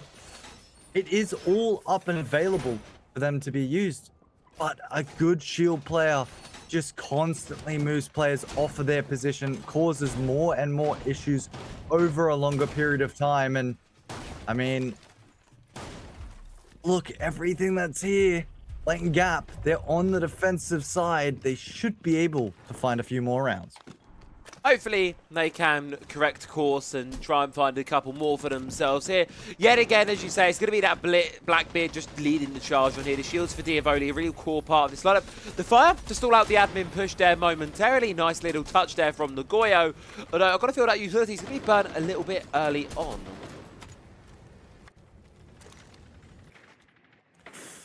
Well, immediately, the utility taken off the board, allowing for a bit of... Well, a bit of movement and a bit of availability for the opposition team. NitroCell perfectly ripped, perfectly ready to be sent out. Nade to go through. It will go straight in. NitroCell goes out. It's in cover, and it manages to get the Blackbeard. Huge pickup starting straight off, and another jump out. Kills what the hell are. Bimsy, oh my god, he just doesn't stop swinging. Neither does his team, just dominating through this one right now. Devils to take a little bit of damage, but instead gun down his own teammate. Oh no, Dyavoli, when it was all seeming to go so well for you, you go shoot yourself in the back like that. Metaphorically and quite literally. 1 minute 40 left to go for this one now. 2v5 situation awaited and push up through checkers, but there's someone behind the vending machines. They're watching every single angle. You could try and catch his arm, but it's just not going to work. Well, the longer that this timer begins to go out, the more likely it is for Blatant Gap to find a potential kill. The nade is beautiful, manages to go straight through and removes one player off their position. Look, this isn't completely undoable. They know where most of the players are. There's one player that hasn't been spotted in their respective position. They can drop away and potentially push straight for the Goyo charge, but at the same, or correction, the Goyo, but somehow It's counteracted. Bimsy manages to find the kill on the pushing player. I think they were expecting them not to have sort of any idea, thanks to the location of this Deimos. New strat unlocked. Bimsy go kill. It's super effective. It's really effective. He's 6-2 right now. And considering the scoreline's inevitably going to sit at a 2-2, that's pretty good going for himself here. Charging up now, Devils, just trying to see what he can do, see what he can find. Honestly, baiting, just being waiting out the clock here. Team can use it as a timeout, a bit of opportunity to talk. He wants to just keep teasing us here. Proximity alarm on the other way. He knows there's one on his left. He knows there's one on his right. Gonna swing on out. Not gonna be able to get either of them. Blatant gap there. Good solid closeout to the round. And 2-2 Tiaki. We're starting to put up a little bit of a game on our hands. Close game, that is for sure. Both of these two teams obviously identifiable in their nature, and each one kind of showing the same sort of preparation and the same sort of adaptations that they did in the first game. Of course, we didn't see much from Dyavoli, but they're starting to make their presence felt and make their presence known. On the opposite side, Blatant Gap.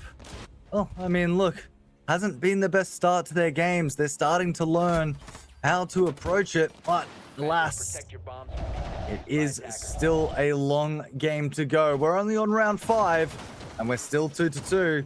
There's at least, what would you say? At least 8 rounds still available to go through. We've got to be here for a little while. We can't see this quick shutout here. I think, again, we don't... Basically, I think the game plan for Dyavoli in the win condition right now, don't let Blatant Gap get momentum. Because if they start getting a couple of... If they can chain together 1 or 2 more rounds, then it starts to become this real big issue of like, right, what do we do from here? Where do we kind of go? It's a real difficult spot there. So for Dyavoli, 1 at a time, this back and forth game, I think they're going to be happy to play it. As long as they can keep within that 1 and 4th. Oh, back and forth is what I meant to say. Why did I say 1 and 4th? You know, it's 1 a.m. I'm starting to get there. 1 and 4th. Still got another best of 3 to do, buddy. You ain't going anywhere. Yeah. Regardless, it's still a good position to be in. Bimsy manages to find the first onto Devil. That's a big pickup. Maverick taken off the board. No initial protection from that opposition side. The nades and C4 are available. That is a beautiful C4 location. However, keep an eye on that Blackbeard, the BB. He's making his way down the stairs in towards servers on Teller's side. Whether or not he can make a few of the players push out and promote their positions may be done very soon, but I mean, 60 seconds already off the board. They've gained a decent chunk of territory. It still feels like it's not enough. Use the opponent's Vulcan canister there to buy yourself the space to move on through a little bit more aggressive now, charging on through. Marat seeing what he can get going on towards this basement side here. He's got Aurad up behind him, looking to play support, but they can't get through this wall just as of yet because it's electrified off by the wonderful Kaid, lending his services towards this round. Halfway through now, while Dyavoli have got some good control, got some good presence, they've still got this one all the way back through towards West Corridor to deal with, and it's none other than Bimsy.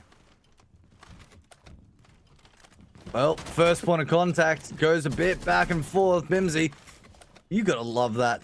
Love the way that he's playing. He doesn't really care about whether or not these players are playing close. He's happy to go for a full direct push, and it looks like we're getting a bit of a rotation here. It's not exactly going to be through the server side. That's just presence being made up on the map, whereas the opposition have decided to go a little bit differently. Maybe in and down towards, yes, it is going to be, it's towards Hatch. We've got a drop down coming into the fold. Whoa, what the heck happened? Everyone goes down. I think folding there really, Tiaki, is going to be Dyavoli themselves. Fold it over just a little bit. 40 seconds to go on the clock. Almost trying to get a nice read on the vertical, but can't quite find the pick. What a heller. 1v5. I don't like his odds.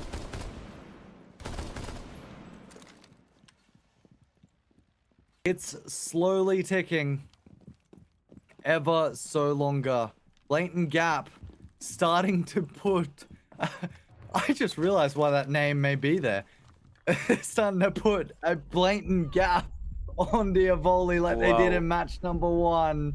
But for now, it's just an up and round. KD save is the name of the game. No Nitro Cell up and remaining. Shed loves to send the Echo Drone up and down. And I wonder if they manage to even get like support or a sponsorship, right? Yeah, Blatant Gap, yeah. Would you bother to change your name and just leave it Blatant Gap because you managed to gap all of these teams? I mean, it's a good team name. It's not the worst team name I've witnessed either. I'd certainly take it. I'd be cool with being Blatant Gap. I don't know if it quite has the ring to it. Some of our like orgs names do. Like we have some orgs who have some really good names. Then we have teams like Panahone in EML, which has weirdly become a namestay name. Like everyone knows the name Panahone right now. It's a really, really strange word. I believe it translates to boiler room. I don't know why they went for that. I'm double checking that before I start spouting absolute rubbish. But I'm like 95% sure I remember someone telling me it translates. Yeah, it translates to boiler room. Why you would go for that as your team name? I don't know. I wonder where that comes from, because of course we have boiler room in some maps. In a few of the maps actually, we have 1 or 2 boiler rooms. But in the competitive maps we have at the moment, I don't think there's a single place called boiler room. No.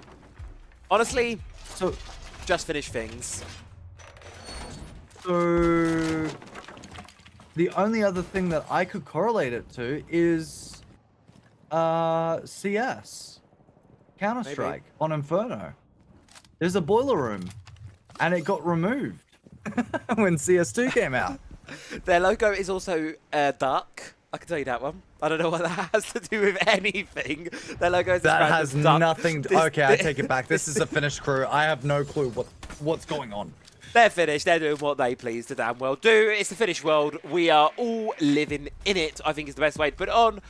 Aims for this round, though. Slow start towards things here. Attack just working their way around the building, using the death mark to try and identify what they can, but equally so, it's just a slow and steady kind of troll through. Yeah, slow movements coming down to the fold. Shed won't be the first one taken on off the board. Instead, it's going to be Sneak. Devil decides to get a little bit more aggressive and manages to find the first kill. A 4-2 half is the lookout, and exactly what Blatant Gap will be looking to maintain as much as they can. Pings will identify a few bits of location, but already one logic bomb going off. The plant's going down. They're sticking it through all the way here. Dyavoli are Blatant Gap in a position to respond. They do a bit of chip damage, force Maratz away, but he's immediately back down, sticking that diffuser. Solish trying to do what she can to deny diffuse around the shield. Bumsy, you can't be hitting shots like that, my friend, unless you're booking yourself a seat to our Challenger Series finals. Beautiful read, beautiful shot, and it makes it 4v4. Dyavoli think they had a plan, but it's just reduced to nothing. The fact that player was pushed out of position, Shed introduces himself, finds a double kill, and slows it down in its entirety. Leia is still up and available, able to try and see if they can pick up that diffuser, but it's in such a bad position. Any attempt to get that plant down is fully covered from upstairs. The Doke be there to cover it as well, but the information is already going to be given. This may as well be round over, Travi. It's such a difficult place to find a potential angle. I'm pretty sure the angle is still going to be there. Smoke comes through the secondary plant location, but again, it's identified. Shots being fired, diffuser dropped. 1v3 scenario. 15 seconds remaining. It's done. It's over. There's nothing more to say. The gap is there. They know where this position could potentially be. The plant can't be attempted. And Travi, we're going to a 4-2. It is crazy that we've found ourselves a 4-2. Oh my god. You could say the gap is there. You could say the gap is blatant. No, it's crazy the fact that if we get a look at the scoreboard here in between this game, it's crazy how much Blatant Gap have just been able to come that one back. Like, they were 2-1 down at a point in time, and then Blatant Gap have just gone and won, like, 3-4 rounds in a row for themselves. Such good plays, such good siege, and it put us in this really tricky spot now where they're yet again on the back foot. Dyavoli, they looked promising to the start of this game, but it's just not working out for them. Every single answer is met with a counteraction from Blatant Gap. Every single attempt is immediately met with a cut off. And once again, we are seeing the Clash taken off the board. An interesting ban coming through from Blatant Gap onto the Tachanka. Not one that we normally see. And of course, on the opposite end, it makes sense to remove off the Ying, which we saw a lot of play of from Blatant Gap in the side of Bank. Not really, basically around. And Grim on the opposite end. So, look, the bans seem apparent to the way that these two teams are playing. The significance of how prevalent the bans have been in this map only really comes down to what you have knowledge-wise on what they've played previously. And unfortunately for Dyavoli, the only one that I kind of feel confident in is that Grim. Anyone you can feel confident in on that Grim ban? And now, oh, it's a risk. Where do we go from here? I love the fact that, like, this is not at all a Kali map. But this is... Okay, thank God. Okay. I don't even have to go there. No, I can play it. No, Stick Neighbors, please just play something normal here, Blatant Gap. Please, okay. Like, there's enough bottling going over on other streams with other teams. Cough, cough. I don't want that over here. Pretty please. Alrighty, well, we bring back the Deimos back into play. That's exactly what we want to be seeing on the board, especially when you consider the amount of verticality that is up and available for Deimos to use. One track, you can probably figure out the location of a player almost instantly and shoot them straight through the ground, potentially finding a lot of damage, if not headshots. For the most part, though, it looks like we're getting a little bit of movement in onto the board. No one's really entered the building from the side of Blatant Gap, and they've already got 2 minutes remaining. Could this potentially be a mix of quick clearance of top floor and direct utility play onto the second? Possibly. Or the first, I should say. On towards the first. Just ignore it and maybe go for it. Nothing really happening in the first minute of this round. It's a bit of a slower start towards this one here, but immediately you've got players here from Blatant Gap wanting to kind of up the ante, up the aggression a little bit. Akari going to be dealing with those main breaches. Deathmark's making its work on free, but you've tagged the player all the way down in basement. There's not going to be much to gain from that one. It's just Alred and Waterheller holding this first floor now in a position given away by the phone call. Well, first death will come through. It's going to be Waterheller managing to pick off Shed, and the instant that that pickoff comes through, the Deimos is right on it. Information being gathered straight onto the board on the location of the Ella on the potential first floor. The Malusi also available there. Pings will go out, so movement's going to need to be made. Straight back down to site, almost gets caught as a result, and the trade back isn't there. Bimsy misses the potential kill that was up and available. Looks like he wanted to get aggressive, but it just didn't work out. Not at all. Really a shortcoming there from the player, but he's 8-3, so we can let him off side of this one. Ram doing her job on towards the vertical now, just opening things up. Dyavoli just need to be careful not to accidentally give themselves away right now. They've got a beautiful 5v3 advantage that they've worked really hard to get. Just need to cement it in, lock it on through. Main breach going to be opened up now. The pressure, though, is rising. Look how many players on the side of Dyavoli have been moved back onto that A-bomb site. They've all positioned themselves so far back to try and counter this position. Damage is going to be dealt. Not enough to remove him off the board. Devil decides to get a little bit aggressive. Finds two. And it's all down to one member. He decides to, instead of going for a plant, just start going for the kills. NitroCell will find Devil. And I'm waiting for the GGs to be put in chat, as we would normally see. But it doesn't look like that's going to be the case. Dyavoli, They managed to get that that bottom floor locked down and held, but it's still a 3-round. Well, it's still 4 rounds for them to get a securance win. Friendly fire goes hard on the C4. Let's just watch that on the replay quickly. That friendly fire C4, chef's kiss. Beautiful stuff right now. I'm loving this game, that Dyavoli are keeping this one close. And like I said, Tiaki, the one thing they can't let Blatant Gap do is get too much of a lead, too much of an advantage. And that's exactly what they do. Some really big individuals coming into play here. Devils in that round previously. They just get the job done nice and easy, clean on through. And now we head towards this next round here of their second half of the game, up towards the top floor. Lineup is fairly standard, but they've got the mirror this time. That's going to make things a lot harder for the attack. Immediately, that's a lot of cutoff that they can provide. You have a straight mirror set in towards your meeting room from the opposition side. I wonder whether or not consideration could be potentially made to get a jump in plant. We've seen it a few times in a lot of different regions, but then again, that might not be the idea. That is a beautiful Kaid. That is a really nice spot. That is a really lovely little spot there. Do like that one. It's going to be hard to shoot out from until you get checkers control. Obviously, then it's probably quite an easy one to take. But it's going to stall that initial pressure being made from inside like a little box room. So I like it. It's a good little spot there. Take it in towards your ranked games. Now, Blatant Gap, hold the advantage. Can they maintain it, or does this one tie up? Using the Montaigne, as we've seen in plenty of times so far. We're getting a lot of shields this afternoon, and I'm here for it. Yeah, I miss the old Siege. No shields. No shields. to be honest with you, when would you ever see on a consistent basis a shield operator being brought into play? I can only think of one person that used to do it all the time in our region, but yeah, everyone else, it used to just be guns. Guns are the way to do it.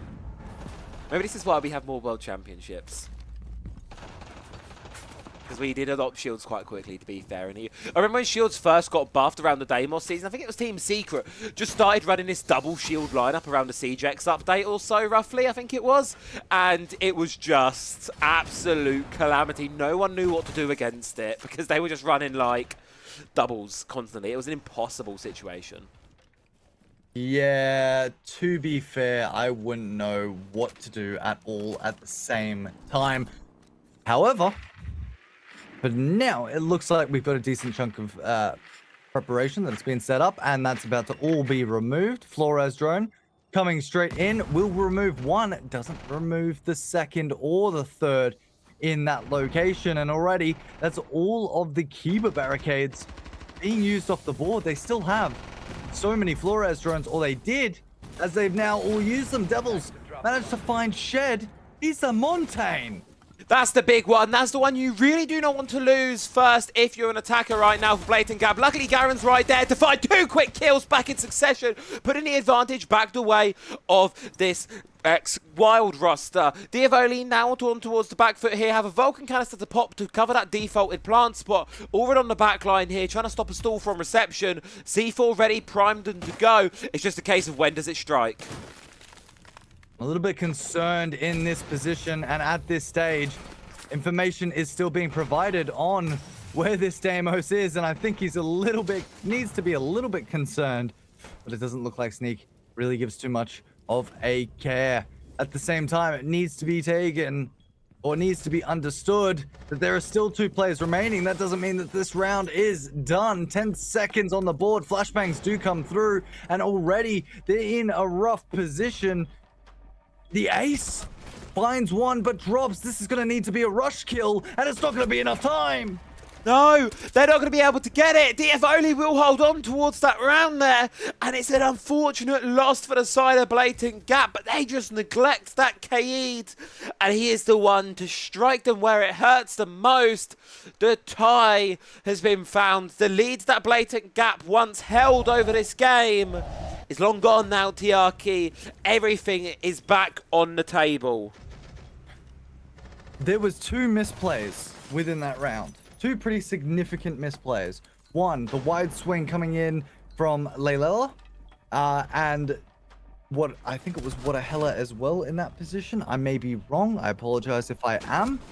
No need to wide swing that section, that area, or attempt to push out to regain control of long desk. There was no reason to do such a thing like that. And then second, you're in a 3 or a 2v1 scenario. You have diffuser. Why? Why are we rushing there? Why not play it a bit safer, get yourself set up, get a plant down, at least with 2 of your players, while your third maybe sets up for a hunt or goes for a hunt. There are so many options that both of the teams had in that position, and both felt like they did something that just wasn't necessary. In towards round number 9 now. This one started to heat up a little bit, and with it, Blatant Gap think new might be the solution to their problems. Sneak on one of the sneakier operators in the game. You know what? If you're going to be called Sneak, if you're going to set that as your name tag, you have to play Snake. I feel like it's a compulsion. It's something you have no choice but to do here. And he's going to be going for this new operator. And honestly, I really do like the idea here, because with how reactive and how movement heavy Dyavoli have been, he's probably a really great operator to try and get a chokehold on that kind of play style. Well, I just want to see a little bit of gameplay from him, because last time we saw him jump onto the Solid Snake, he managed to drop, what was it, 3 kills in a round at 20 HP? Yep, something like that. No problems, no issues, just ran straight towards it. And look, you can see all the information that's being provided to him. He is clearing down on this first floor already. They may not know that he's been able to clear it. And where's the ping going to come through? He knows that one person is up ahead. The information is going to be there. Rotation back upstairs, but it doesn't matter because Erikai has found one. Akari just doing great jobs to start this one off here. And this player on the roam on his lonesome Devils, he's able to get 1 for his trouble. And you know what? I will take that, Tiaki. The situation he's in, a blitz in his face, a snake ping on his forehead. Yeah, getting 1, I think, is about as best you could do in that situation. Most people probably walk away with absolutely nothing. Dyavoli now on the back foot. Blatant Gap done there, clear of the map. Can start now to focus on the objective itself. Can we go back to Snake? I want to watch Snake. Unnamed, please. Mr. Unnamed Gamer. I want to observer. Snake. I want to watch Snake. Sneak. Well... While we were sitting here, I tuned into. I was just like watching the other streams, just seeing what's going on, and I've obviously got both streams up, and I see Kangaroo Kenny. He's googling Metal Gear. Like, oh no! He's just googling Metal Gear. I was like, absolute class act, to be honest.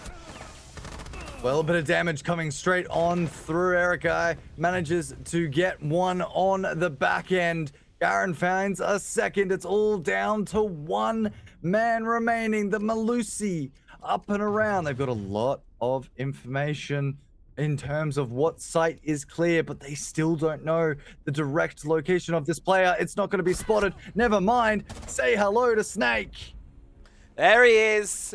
Popped out of the cardboard box, or more importantly, he popped out of lounge, got the pick there, and with it, it's going to be Blatant Gap just holding on to their lead, not relinquishing that 1 just as of yet. In terms of our other games, though, where things lie as we kind of get through the ban phase here, Order of the Shield, 5-3 up on Panahone, considering as well that it is, you know, Panu are 1 map down. It's a bit risky for them. Meanwhile, Gigiletti and UAIM, that one's in overtime on Kangaroo Kenny's stream. So there's some pretty spicy games going, Tiaki. Oh, absolutely there is, Travi. And so far, yeah, the Panaconi game, I mean, like, oh, jeez. That needs to be on to one. I mean, their match point. A match point on that stream. No! Shut up. Stop talking to me. All right. I will stop for now. Turn off that stream. We'll check in after this game. Let's do that, I think. For now, Blatant Gap, they've decided to ban off the obvious problem that they've been seeing on a consistent basis. The mirror up in play has been causing way too many issues on this bottom site and on the top site. Get that off the board. Why not? Montaigne is going to be the opposite ban as a result. So you've still got your Blackbeard. You've still got access to your Blitz up and available as well. But it doesn't look like that's going to be the idea. Blatant Gap. And finally, Please tell me we're going to see it. No! No. I saw the Cali on the board. But we will be seeing once again the Blitz being welcomed into the fold. And I think, to be honest, considering how many kills Sneak just got in the last round, just keep him on Snake. Yeah, just leave him on there, if I'm being honest with you, Tiaki. It might just actually be the best way, the best position to play inside of this one. Now, what can we do inside of this round here? That is going to be the answer. That is going to be the question waiting for these guys. And Devils, he's able to find Boomsy earlier. That's exactly the kind of pick you need. Well, the first pickup, nice and easy. 10 double-digit killer on the board, immediately taken off, and that's exactly what you'd like to see the Dugger be. No logic bombs up and available for the side of Blatant Gap, which means that their clearance is going to be that much harder, as well as the roam and intel gathering that she brings on the board. There's none of that up and available. What a Hella has taken a decent chunk of damage on the opposite side. Drones will begin to clear out in towards servers. One ping identification. Going to be on 2 different players. They're going to need to make a move back towards the site, but I'm pretty sure the information is going to be there regardless. Waiting for the Deimos, and here it goes.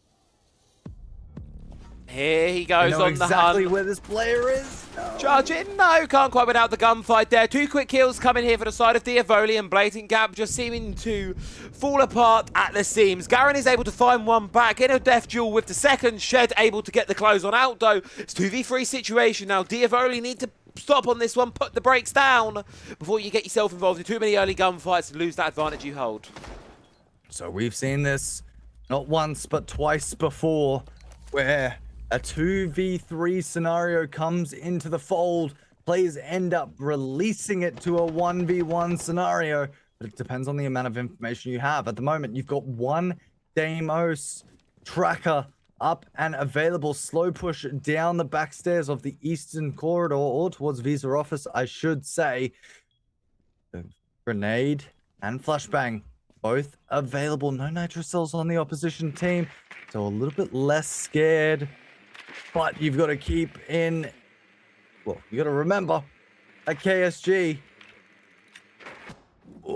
can almost one-shot both of these players. He's got to be really, really careful. Going down the staircase now. Darren trying to find something. Shed as well, but final Selma on towards the storage room. We're all facing on in construction.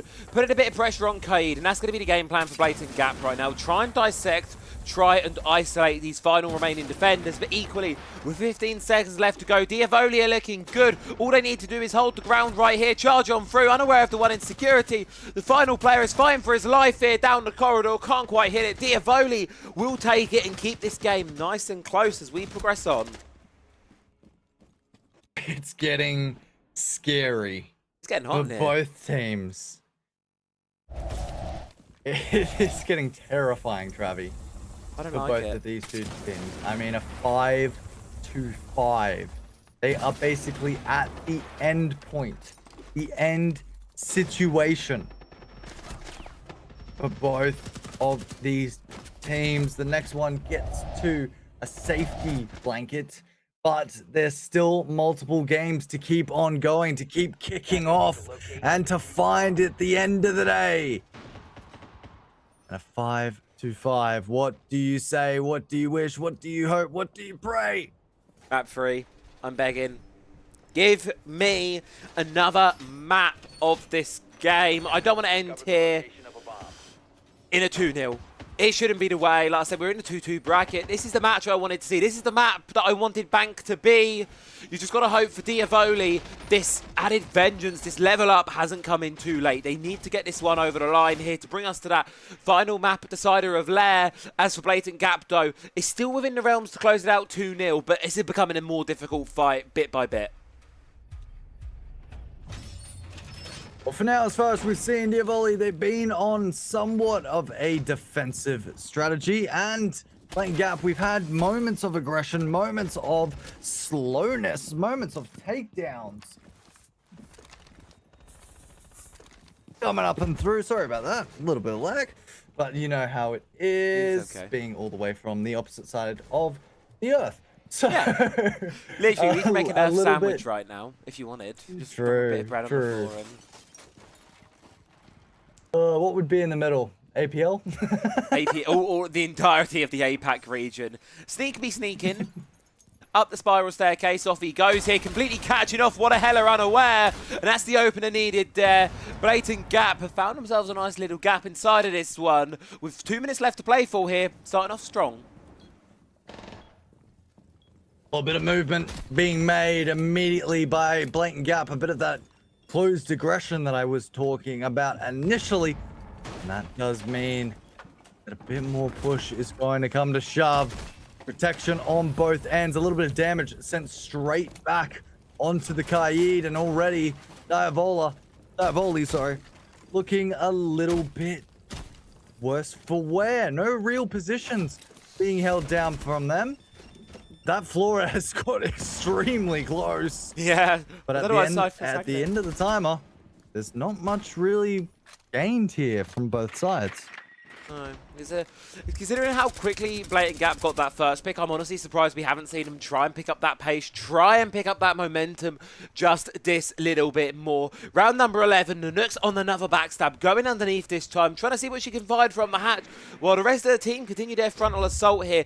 Next up, trying to push across this corridor on towards the default plant position.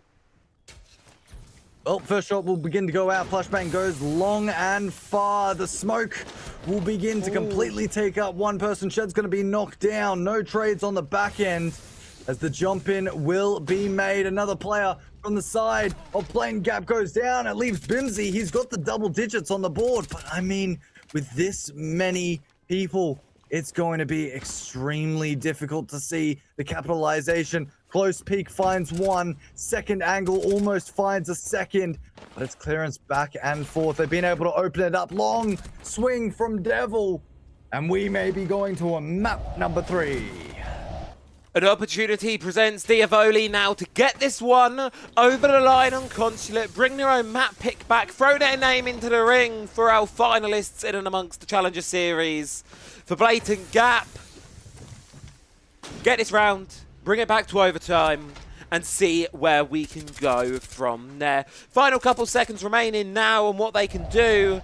It's going to be a tough ask of both these sides here, relying this one. We go to Piano, we go to Expo. And this defense, they just need to hold on one more time. Defenders, protect your bombs from... Well, the long angle it is. The holding angle it is. It's a rough situation to be in for Blatant Gap. They started off with a little bit of struggle, managed to bring it back, held on to it, had the Blatant Gap, and then immediately have been struggling ever since. Something on the side of Dyavoli has come in, and it's just maintained in and throughout. And so far, as we've seen, Blatant Gap, they need a bit more aggressive playstyles. They need to lock down a little bit further and figure out their best way that they're going to approach the next few games. Devil's going for a spawn peek inside of this one. It's risky to do on a match point, but it's the kind of bold play you would sometimes least expect, and it can catch them off guard. Unfortunately for him, no one to be found on the other side of the barricade, so he will just fall on back away here. A slow start yet again for this one as Blatant Gap will shape up how they want to go for this attack. Using the shields this time, bringing out the blitz. Obviously without that Montaigne, this attack has struggled a little bit, so maybe they should have a shield is the answer. This time the German one to be into the fold. I'm liking the initial idea that was being brought in by Sneak. He was able to find that first pick off straight off the bat, but didn't decide to put a bit more pressure elsewhere. You put a bit of phantom pressure on one side of the map, that's great. You found a kill, making it even easier.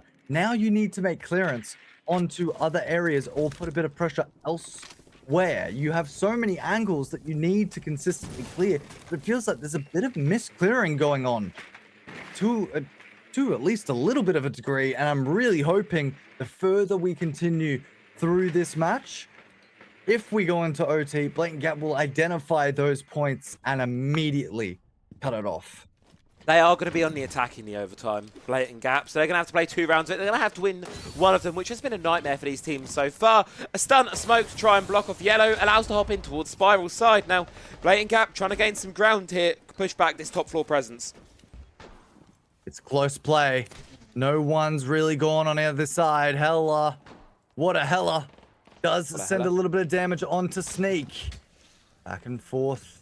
It will go just a little bit, but it's not going to be able to find anything just yet. So, a little bit of aggressive playstyles by both teams. But the timer slowly ticking down. 60 seconds remaining on the board. Travi, it's getting close. It's getting close. It's getting down to the wire right now for both these two teams. Blatant Gap need to charge across this top floor. They need to do it in rapid time. Dyavoli seem to think they've held enough on here. So the bulk, the primary of this defense is going to fall on back to the side at hand. Where Blatant Gap will trying to go for a backstab, trying to send this blitz on in. He doesn't have the defuse now. He can't be the one to go for the plant just yet.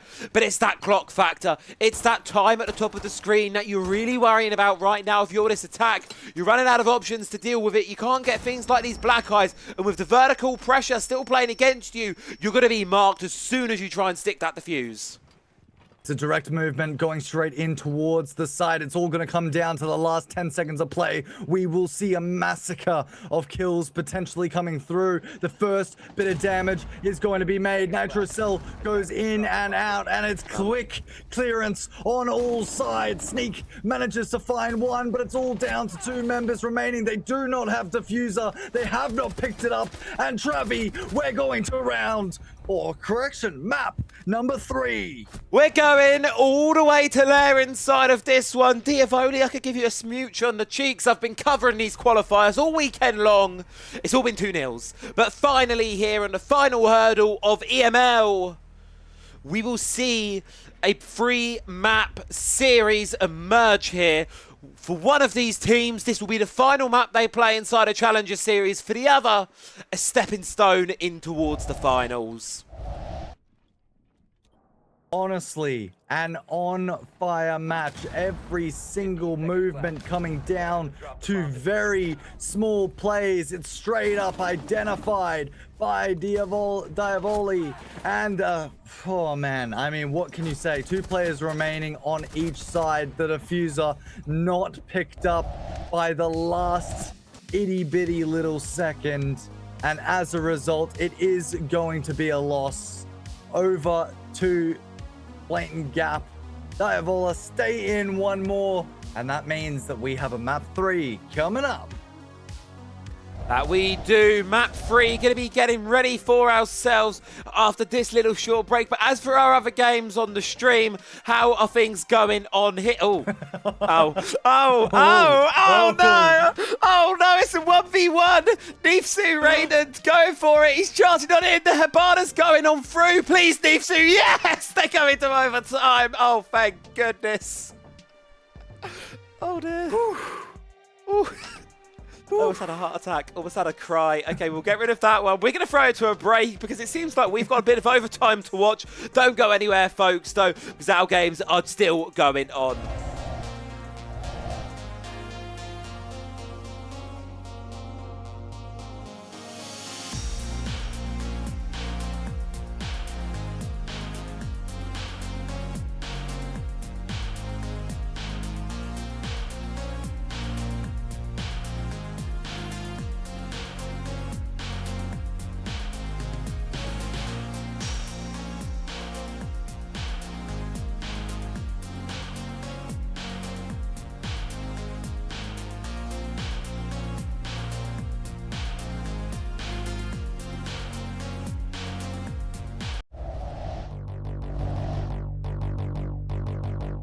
Welcome back, folks, to another episode of the Challenger Stories. Today, I'm joined by Mr. Whippet. Whippet, folks at home, please introduce yourself. My name's Whippet. I cast Siege. You might have seen me on Brazil, Latin America, South Korea.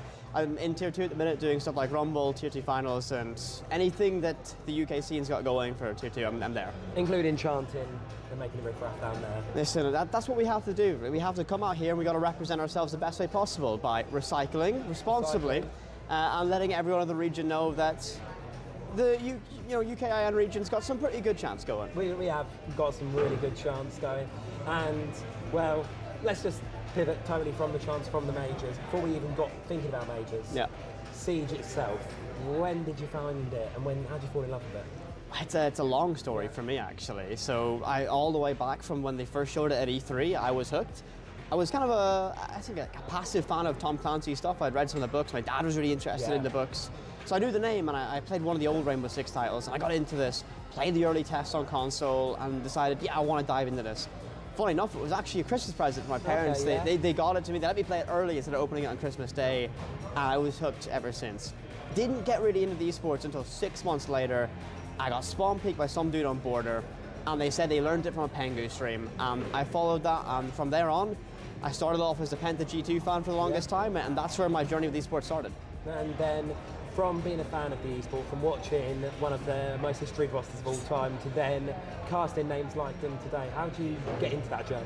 Where did that start? It was, I think, definitely a convoluted path for me, but longest story, the way Summer at Rise, I wanted to be a support staff initially. I realized that I wasn't good enough to play.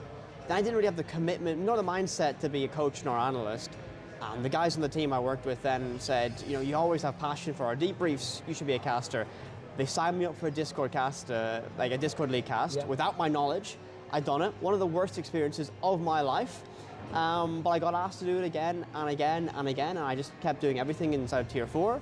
I got the opportunity to do UKIN, and I casted with people like Gibson, my current duo, and spent some time working with Fresh and at that level as well. And from there, Fresh, put myself and Gibson forward for Gamers 8. We done that, and that followed in the Challenger League, and that got us all the way to Tier 1. Into Tier 1, and then, of course, today, working much of the T2 circuit in the last year, enjoying yourselves.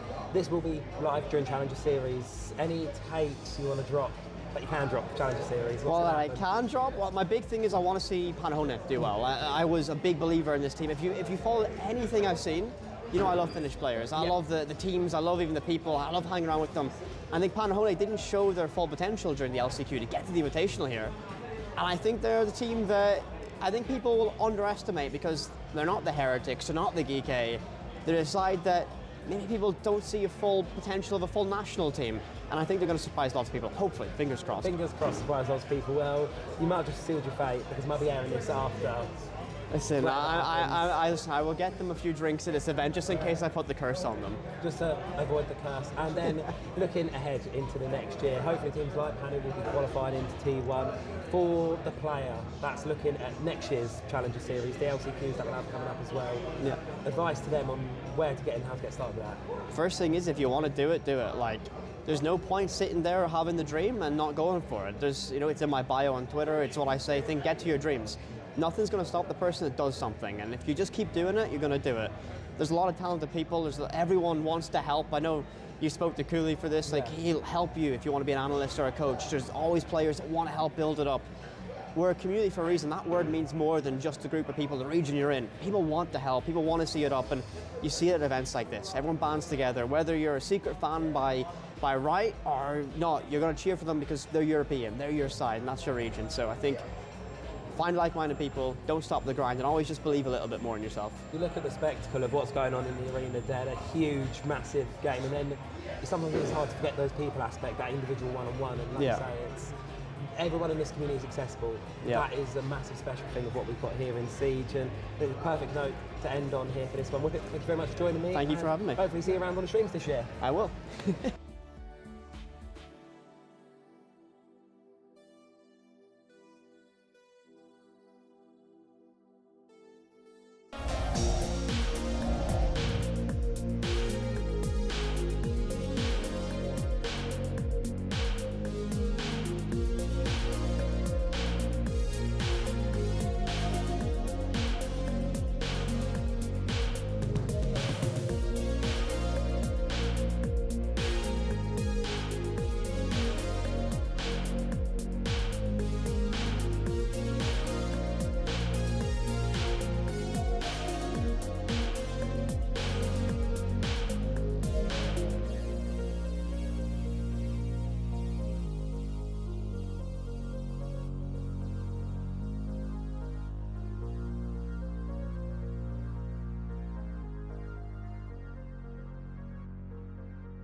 Going into loading video. Welcome back, folks, to this game of Siege where absolutely nothing diabolical is happening outside the server. No, no, no. Wouldn't know what you're waffling about. Inside of this one, Dotiaki, we've been forced all the way through on towards a map 3. Map 3 up and about, and it is on our favorite map of all time, and I'm sure your favorite map that we have seen so far. Of course, it is the infamous map of Leia, and considering the way that these two teams are playing, I'll be honest with you, my faith is still with Blatant Gap. You think Blatant Gap? I still think there's a bit of strength on the opposition team. I mean, there's upset potential today. There's a bit of upsets that can happen on through. So, you know, the Dyavoli have got this one here, possibly in the bag for themselves. We say it's kind of this map that I think sits as a middle ground for both these sides. Admittedly, I remember Wild being a bit of an early adopter in Pro League of this map. So there's familiarity with it there. Dyavoli, I've not seen a lot from them, admittedly, on this map. But then that may also just be that I don't know if it's a numbers thing or I've just been cast in the wrong matches. Either way, Dotiaki, I think it's a banging way to end off our EML Swiss stage here on this map. One of these teams goes through, one of these teams gets knocked out. It's as simple as that. First 1 to 7, it's do or die. First 1 to 7 it is. As we've seen in multiple other matches, it can go to the top of the match point, that being 15 rounds on the board. But again, it has to be one team to end it all, to push it through. And two of these teams, I mean, they've both got great members on both of them. But at the same time, it's a rough situation if either of the two lose this one. And yes, I am incidentally trying to cause more crash out of Trevi, but that is perfectly fine. Right, no, hold on.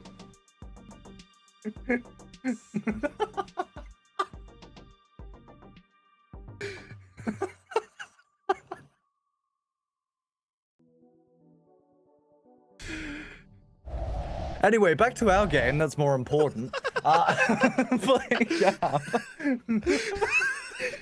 Going up in round one. Ban. You don't need to see the bans. It's just Thermite, just Kaid, it's just Bandit, and it's just Montaigne. Obviously, if you may or may not have figured out by now, came down to a 1v3 for Banahoni, but they did not secure it. They are themselves knocked out thanks to the Order of Shield, and that's why Travi's a little bit too sad. A little bit, just a little bit sad, but you know what, it's fine, Tiaki. I'm going to be happy, I'm going to be delusional, because we've got a great game in front of us right now. A really fun one between these two sides, and honestly, you know what, it's fine. Current situation, of course, Dyavoli.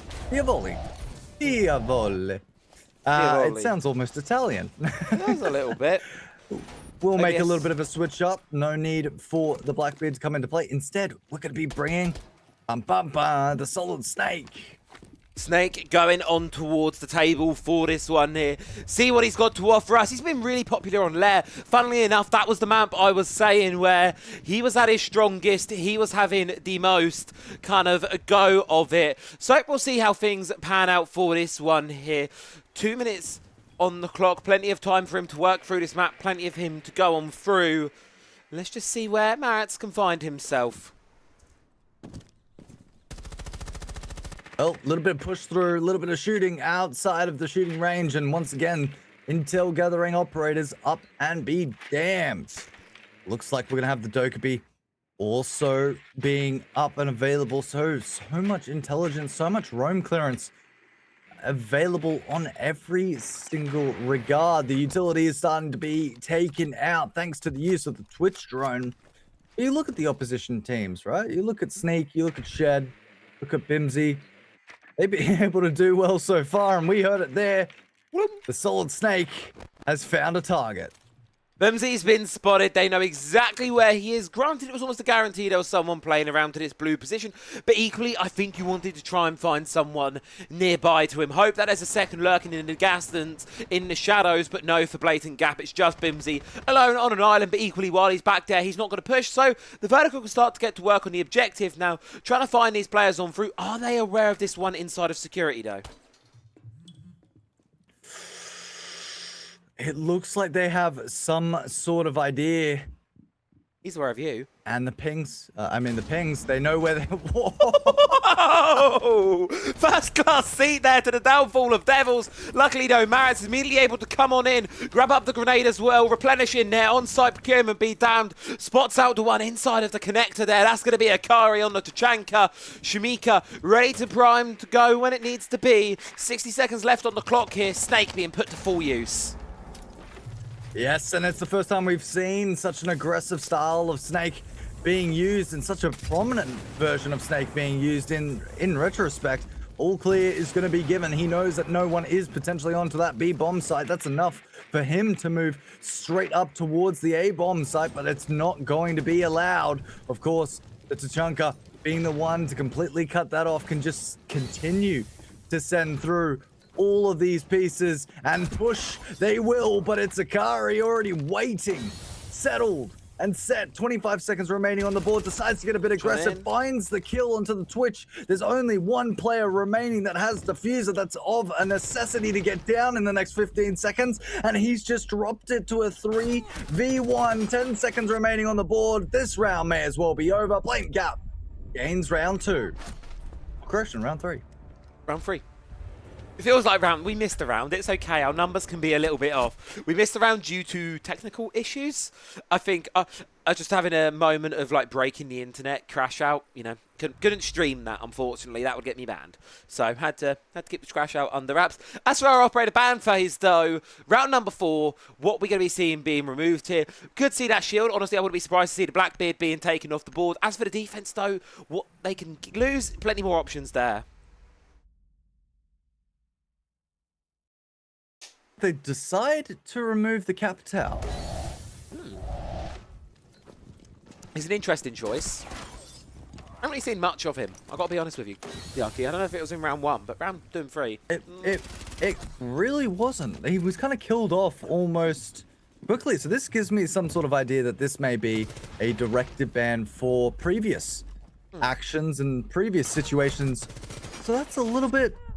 It's a bit safe. It's a bit default, isn't it? A little bit confused by that ban, but then again, when you've got preparations and setups up into the R6 room, and of course this top floor, it can easily be held down. The question is, we're now on map number 3, Travi. Yep. How much steam has been lost by these two teams? How much mental has become a struggle for these two teams to maintain? And where do they choose to continue? I mean, I'm going to be honest. Where did they thread all their info into?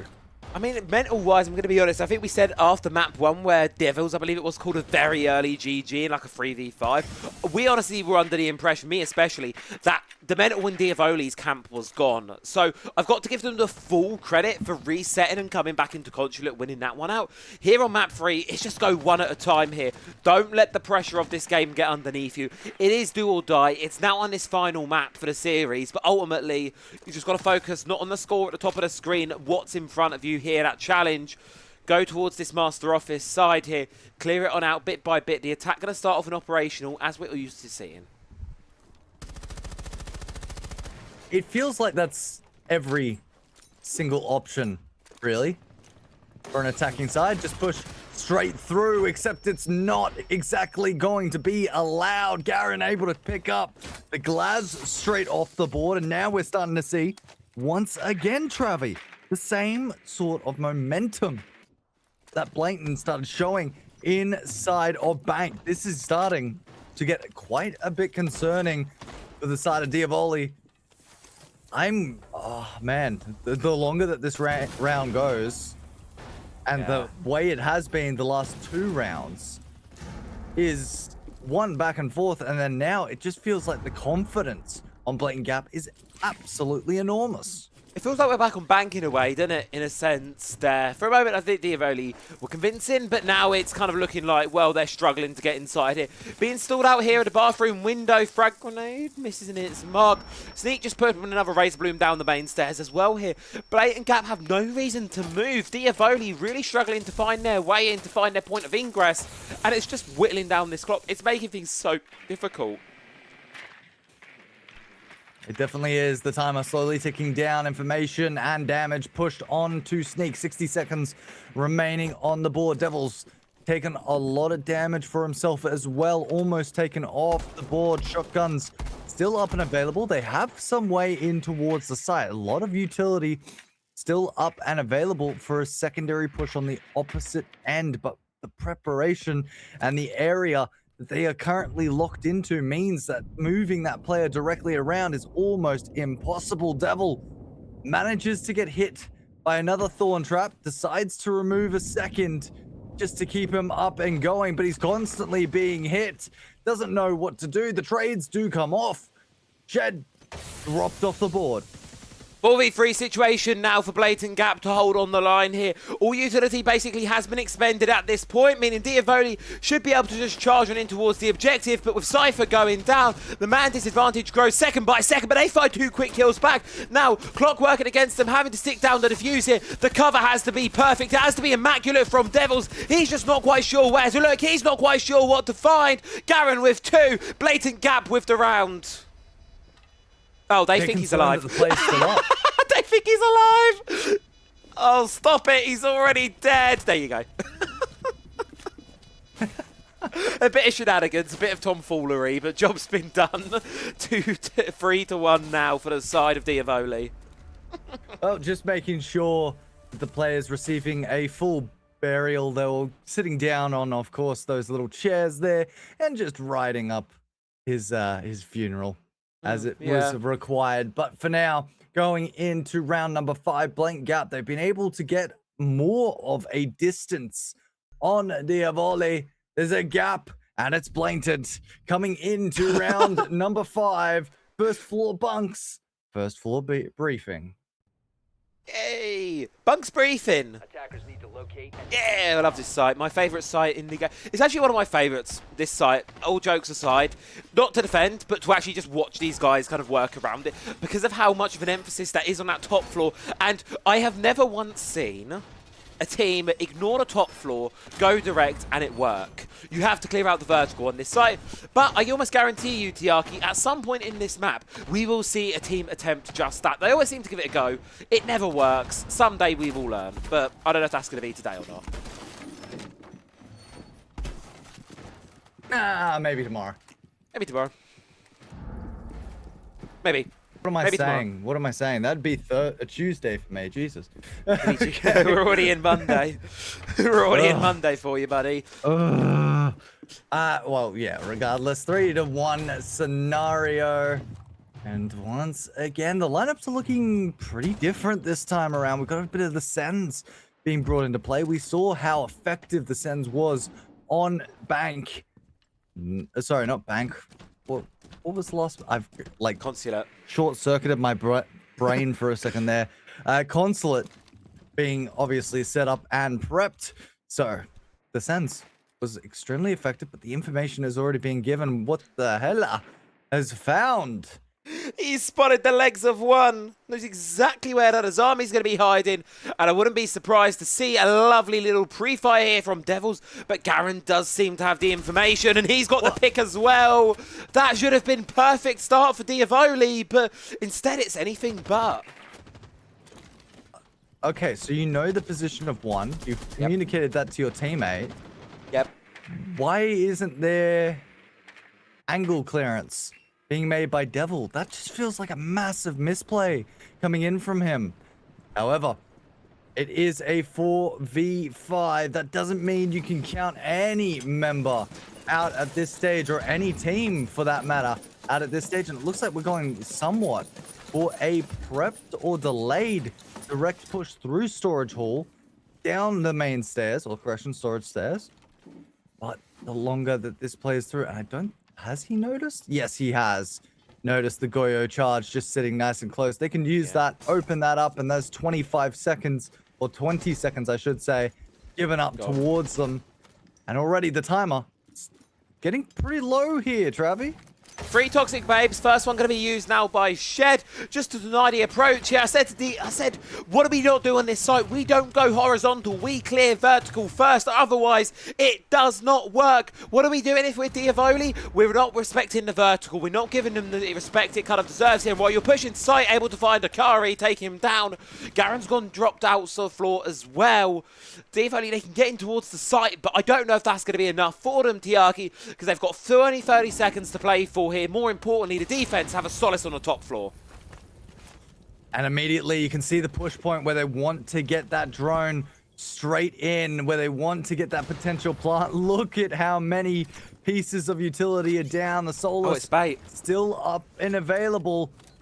But they know that one player is directly upstairs. The smoke is going to funnel them through to a specific location. They can try and spot the diffuser being planted, cancelled, and then reset once again. Diffuser position aimed at. They see the spot. It's going to be diffuser down. There's no way to get a plant. Reattempt going to be made. He's in a tough position to be cancelled, but they've already made the move across and round, and they cancel the bomb planter. With it there, very, very good round from the side of Blatant Gap. Again, it's just you cannot attack bunks and briefing without checking the top floor. It's as simple as that. You can try this bait sense with the strat. It might have worked the first time, but people have just realized, oh my god, overdrive exists. Activate it. Congratulations. That kind of false cloud put up by the sense, it then doesn't matter because you can spot the diffuse immediately here. Sure, a nice idea, nice spot to try and dunk it in the bunk beds there, but ultimately it was never going to be enough there from the side of Dyavoli. Blatant Gap far and beyond ahead inside of that round.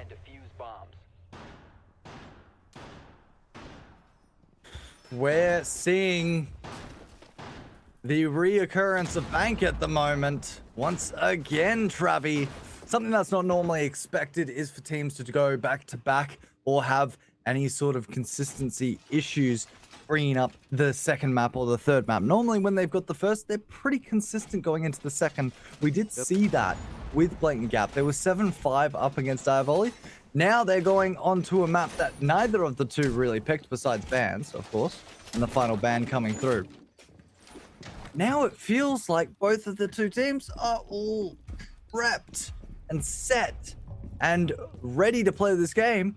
It feels like Blatant Gap. It's just gone, look, you can have your map. That's fine. We had our map. Yeah. We're happy to take this map all the way to the end coffin. The decider.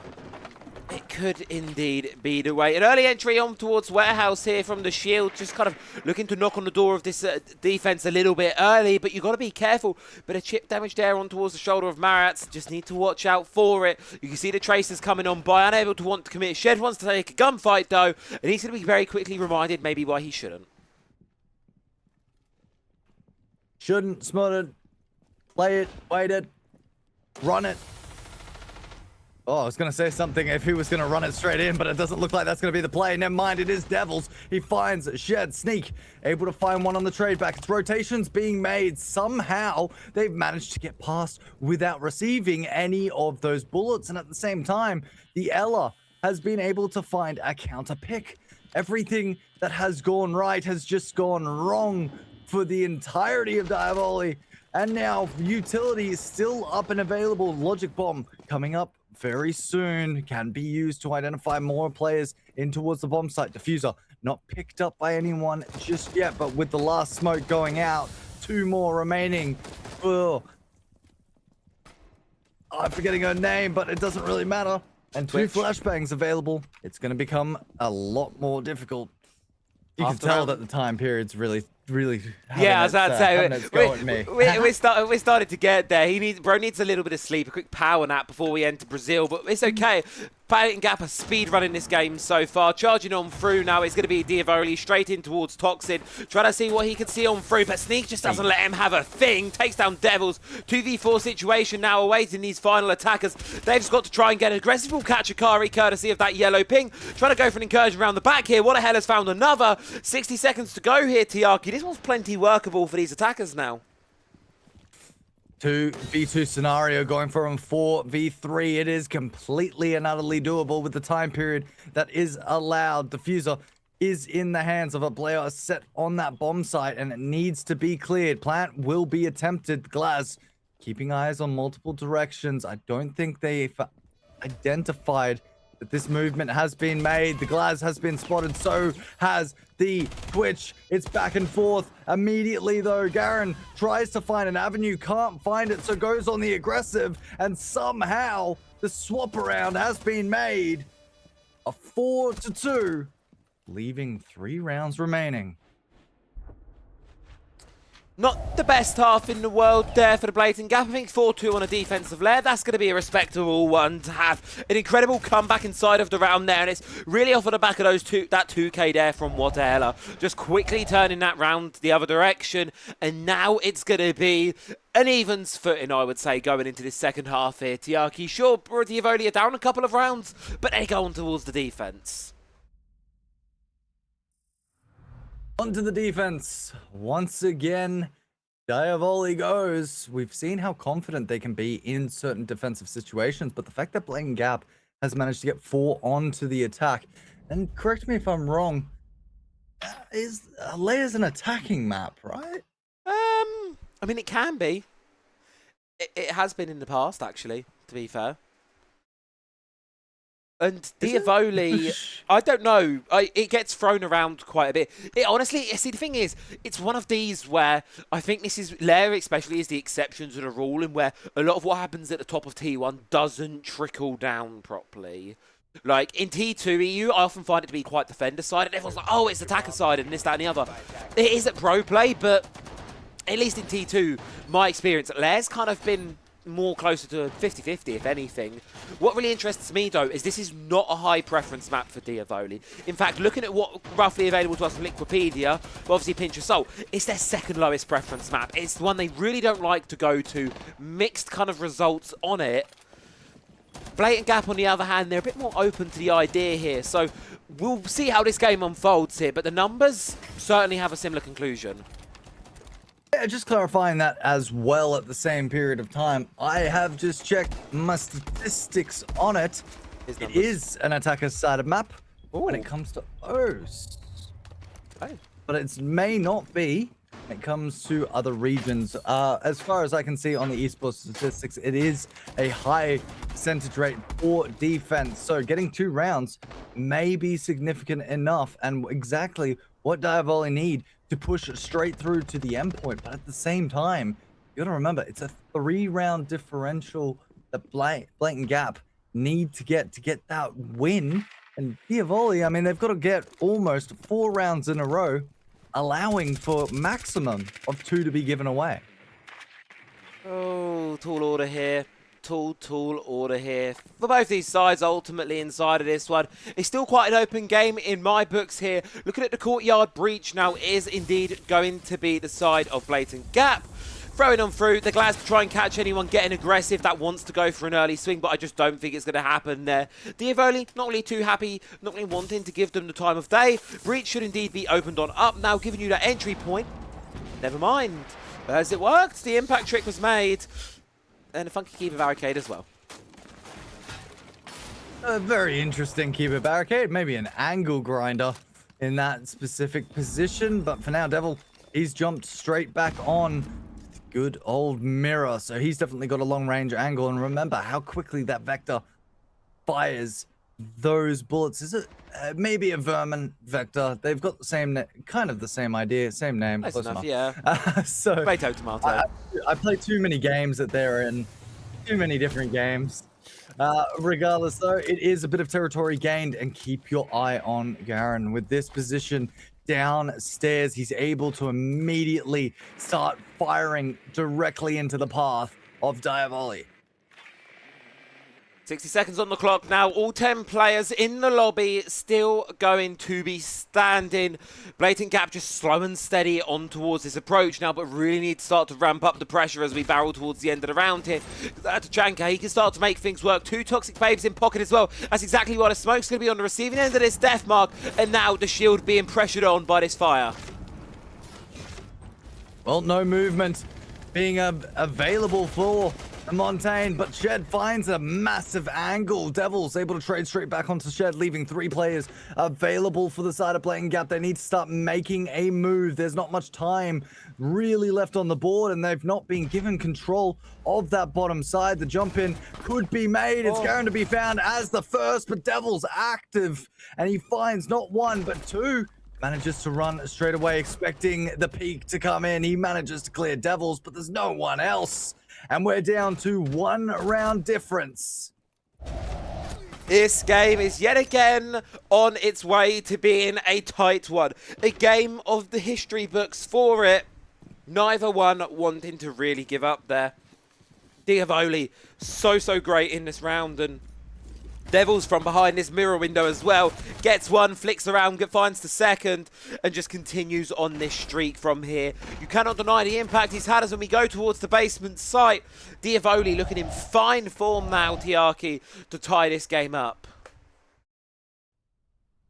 Absolutely. It comes down to these 2 sites. If Blatant Gap cannot find an entry point, if they cannot find a way to lock down one of these 2 sites, if not both of these 2 sites, then the rounds are basically going straight up and over, and it should be a pretty consistent game from Dyavoli. They will need to do something extremely wrong to end up losing it, and once again the trip connectors up in play for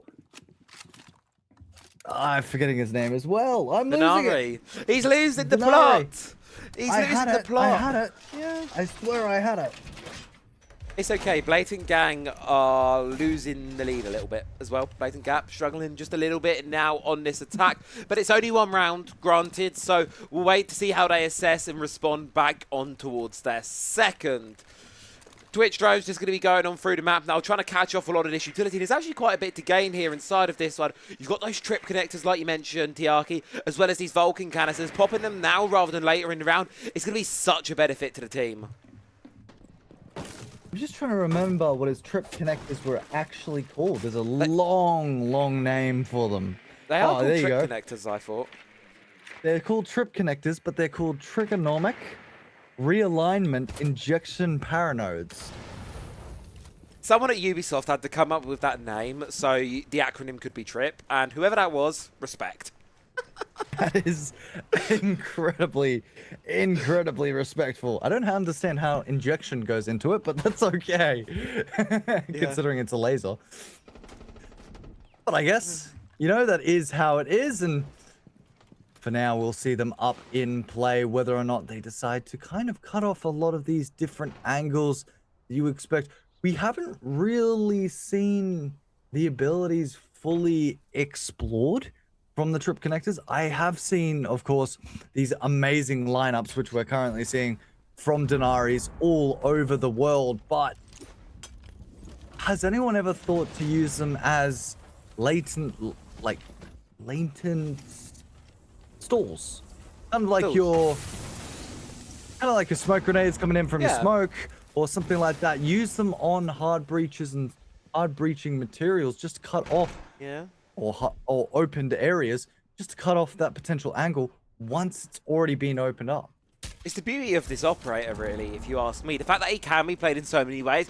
Granted, a much more reactive playstyle is going to be risky. Akari reacts in there, reacted immediately back by Bumsy. Shed able to find another. Diavoli quickly collapsing all of a sudden. And while, sure, Cypher's able to find one back, he's immediately shut on down here by the Twitch, gunning on through with the F2. That thing is back in its form, back in its fashion, and so are Blatant Gap here by the looks of things. 1v3 situation there, and Sneak gets the close.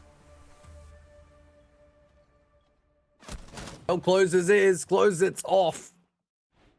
And we've pondered a variety of different things here, but there is no way we can say anything else. I'm wondering whether or not Blatant Gap may just end up deciding to go for, Diavoli, whether or not they will decide to go for their tertiary site or continue back to the secondary site. You know you can't, or you haven't been able to win it just yet. Are you able to potentially win the tertiary site and lock that down, then move on to the primary site and lock that down? Yeah. Just so you can kind of secure the fact that you will put them into an overtime position. Force them into an OT. That would be fun. I wouldn't mind seeing some OT action out of this game here. And really, as you know, we go back towards Bunk's briefing. Now the defenders just kind of locking in what they're doing. TeamSpeak crashed, but we're resolved. We're ready to go for this one. It's again going to be that game of clearing out the vertical here. You need to clear out that one from above and try and then force your way down into the objective if you want to play for that plant style. Equally, it is Blatant Gap, and to be honest with you, Tiagi, they might just want to go for kills here. I wouldn't be surprised if that's what they opt to do. Attackers need to locate and defuse as many bombs. That may be the idea. That may be the play coming down and on fold. Tertiary, we go. And if Blatant Gap is able to secure this, that's a big problem for Dyavoli. It does mean that two sites are quite adaptable and easily enough to understand the positions of the players unless they make big changes, which Dyavoli won't know how they will work, may end up costing them the entirety of the game. So this round matters more than a lot of people think. Oh, dearie me. Just getting to that tense point of the game now where everything just starts to feel a little bit uncomfortable here. Blatant Gap just a couple of rounds away from closing this one on towards the Sense. Going to try and do what I think the enemy did to them a couple of rounds ago. Try and bait out, try and obfuscate that plant. So at least if you can't guarantee that vertical control, there's the pressure against you, but I still don't think it's going to be enough to make it work. You just need to keep the pace nice and fast here if you're Blatant Gap. So when you get that control of the top, you've got time to then work on underneath and get through everything. Mira? You okay there, Mira? She's vibing. She's got both. She's waiting to trick. That's kind of what she's chilling to do. But then she turns her back. But the two brows there to support her out, luckily. Look at that. The trick completed. And the second one comes down almost immediately, and that is the end of that trick. It was a nice try. It was a valid attempt. Honestly, respect the hustle. We gave it a go. Oh, absolutely. I mean, if you had Devil there, impact grenades, there you go. There's another one off, and then so on, so on, so on. So for now, though, minute and 50 seconds on the board. A bit of momentum still on the side of Blatant Gap. Information not really being provided just yet. It looks like we are going to be going for a bit of that top floor control. Flores drones coming in to clear a lot of the utility that has been left upstairs. But again, there is so much more room that needs to be given over. Somehow, Shed is on the first floor. Shed is hanging about, chilling on the first floor right now, outside of the corridor towards the objective. He's got decent control of there quite pretty early on inside of the round, but my big issue right now continues to be Target. It's just his pace and it's just his time. You've got 70 seconds left on this round and you've barely made a dent, what feels like in the building at all here. First stopping comes through for Sneak, but they just want to go horizontal with this, and I can't help but feel I've seen this all too many times before. The big difference is Devil is still up and available with so much intel. If he gets taken down, that leaves this whole situation that we saw previously. Clearance already being made into sight. No other players have really been pushed off just yet, with no Montaigne up and available, no Blackbeard either being used. So a bit more of an aggressive style of motion as Garen decides to push straight forward. He knows that a player is sitting close. Nade will go close. Peak comes straight back through. But again, as you mentioned, this looks all like the situation we saw previously. Shed is being slowly choked out by the smoke grenades, and the Solus is still being positioned upstairs. Hasn't been able to find it. Goes to overdrive. Not able to confirm it with the time left on the board. And you're 110% correct there, Trav. It's a rough situation if you don't clear up above. I told you we would see it! The first thing I said when we saw this site, someone's going to try and clear it. But both of you guys, both teams wanting to try and... I give up. I give up. Put me to bed, put me to sleep, man. Either way, though, we're going to be going up towards the top floor now. Unlocked yet again for Dyavoli, and it's a very good opportunity for them here to try and narrow this gap on the game here. 5-5 scoreline. It's where we were sitting on side of Consulate before things all went wrong for the side of Blatant Gap. So a little bit of deja vu creeping in. Maybe they need to try and get themselves beyond this hurdle. Beyond it, that is the most accurate version of the situation. Again, it is such a tough area to be in for Dyavoli if they manage to secure this site out. I think Gap only really have one site, so that means, look, statistics-wise, it means that Blatant Gap will be going to OT. Dyavoli will also be joining them there, no matter what the situation occurs. On the opposite end, if Blatant Gap manage to secure this site, Dyavoli have two sites that they have access to that they've both lost. One of them they've won, but one of them they've lost. It's a rough situation once again, and this is just how Siege comes down. Comes down to these last few rounds. You're stuck in whatever you choose from this moment on, and right now they've been able to win the last round. That means that site is completely locked off. Is indeed locked away for the remainder, and for the betterment of my heart health, I'm glad it's locked away for a little while. Bunk's briefing. This is kind of a good thing. Meanwhile, though, this attack, as will always be, start an operation, send in the Montaigne, send in the shield, try to just dislodge these players. You do have the ace inside of the courtyard here, ready to open up the wall when time comes. Montaigne covering Skybridge to ensure he doesn't get shot in the back, but Azami on a nifty impact trip there will indeed stop the breach from opening up. I was trying to figure out whether or not there was a bit of a plan from Garen there, because he threw one of the ace charges on the ground, kind of like an indication that he was throwing it on the wall. Whether or not that was an attempted play, but it doesn't look like that was the idea at the end of the day. And of course, it gets impact tricked quite quickly, thanks to the Azami. And at this stage, it's going to be a slow push to come through. Sneak's been able to get his way underneath, and again, we talk about the presence of vertical play being up and available. So much information being provided thanks to the Deimos, and all you need to do is shoot directly where you think the player is. Ping has come out, so immediately off the back of that, Sneak can try and see if you can find a kill. Can indeed, but it's that concern again with 5v5, with final sort of 60 seconds of the round now. This Montaigne cannot get anywhere due to these toxic babes, so you buy another 15, 20 off the clock. That's 45 seconds left, Tiaki. It's not looking ideal right now for Blatant Gap. They need to send someone in on the back, exactly where Akari's going to come onto it, try to apply some pressure from Bathroom, so the smoke can't be locked in here.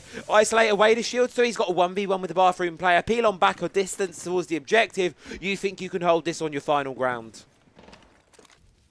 The only good thing that they have so far for Blatant Grip is the fact that they have banned off that mirror, so Devil has to play in towards the site a bit more, especially playing with that Montaigne operator slowly walking towards them. The Capital bolts will go through, shotgun in hand. The first will be killed out. It's Akari, who's found on the edge. Oh, Shed's found two, but immediately it's a battleground. All players on all ends end up being dropped down. Ping is going to be there, but the jump over says to Devil, we've got this secured. They've got it under lock and key indeed. I mean, how many fire kills did we see there? Need to watch this one back on the replay. What, 3 fire kills, including the team kill within the space of about 3 seconds of one another? Absolute chaos, absolute calamity here inside of this round. And Blatant Gap, for the first time all series long, I think they feel things slipping away from them, Tiaki. They're going to opt to go for this tactical timeout, this tactical pause. Something is going wrong and they need to fix it now. What is now available? You've had a bit of a lockout on the bunk bed site. You've had a bit of a lockout on the top floor. Had a bit of a lockout on the bottom floor site, but that is now back open up and available for the opposition team. Going into these final 2 rounds, you have to expect one, if not... No, you have to expect both. Yeah. I should say. It should be both of those being opened back up, and immediately basement is going to be selected. So it's such a rough situation for Blatant Gap right now, because for 3 or 4 rounds, they looked like the best team we were seeing in the first game and the best team we were seeing in the in this third game. And then all of a sudden, all the momentum has just completely shut off. And now Dyavoli are back up to where they are. Indeed. This is a concerning point, a turning tide in the game. And Sneak locks onto Carly. Nice. Good job.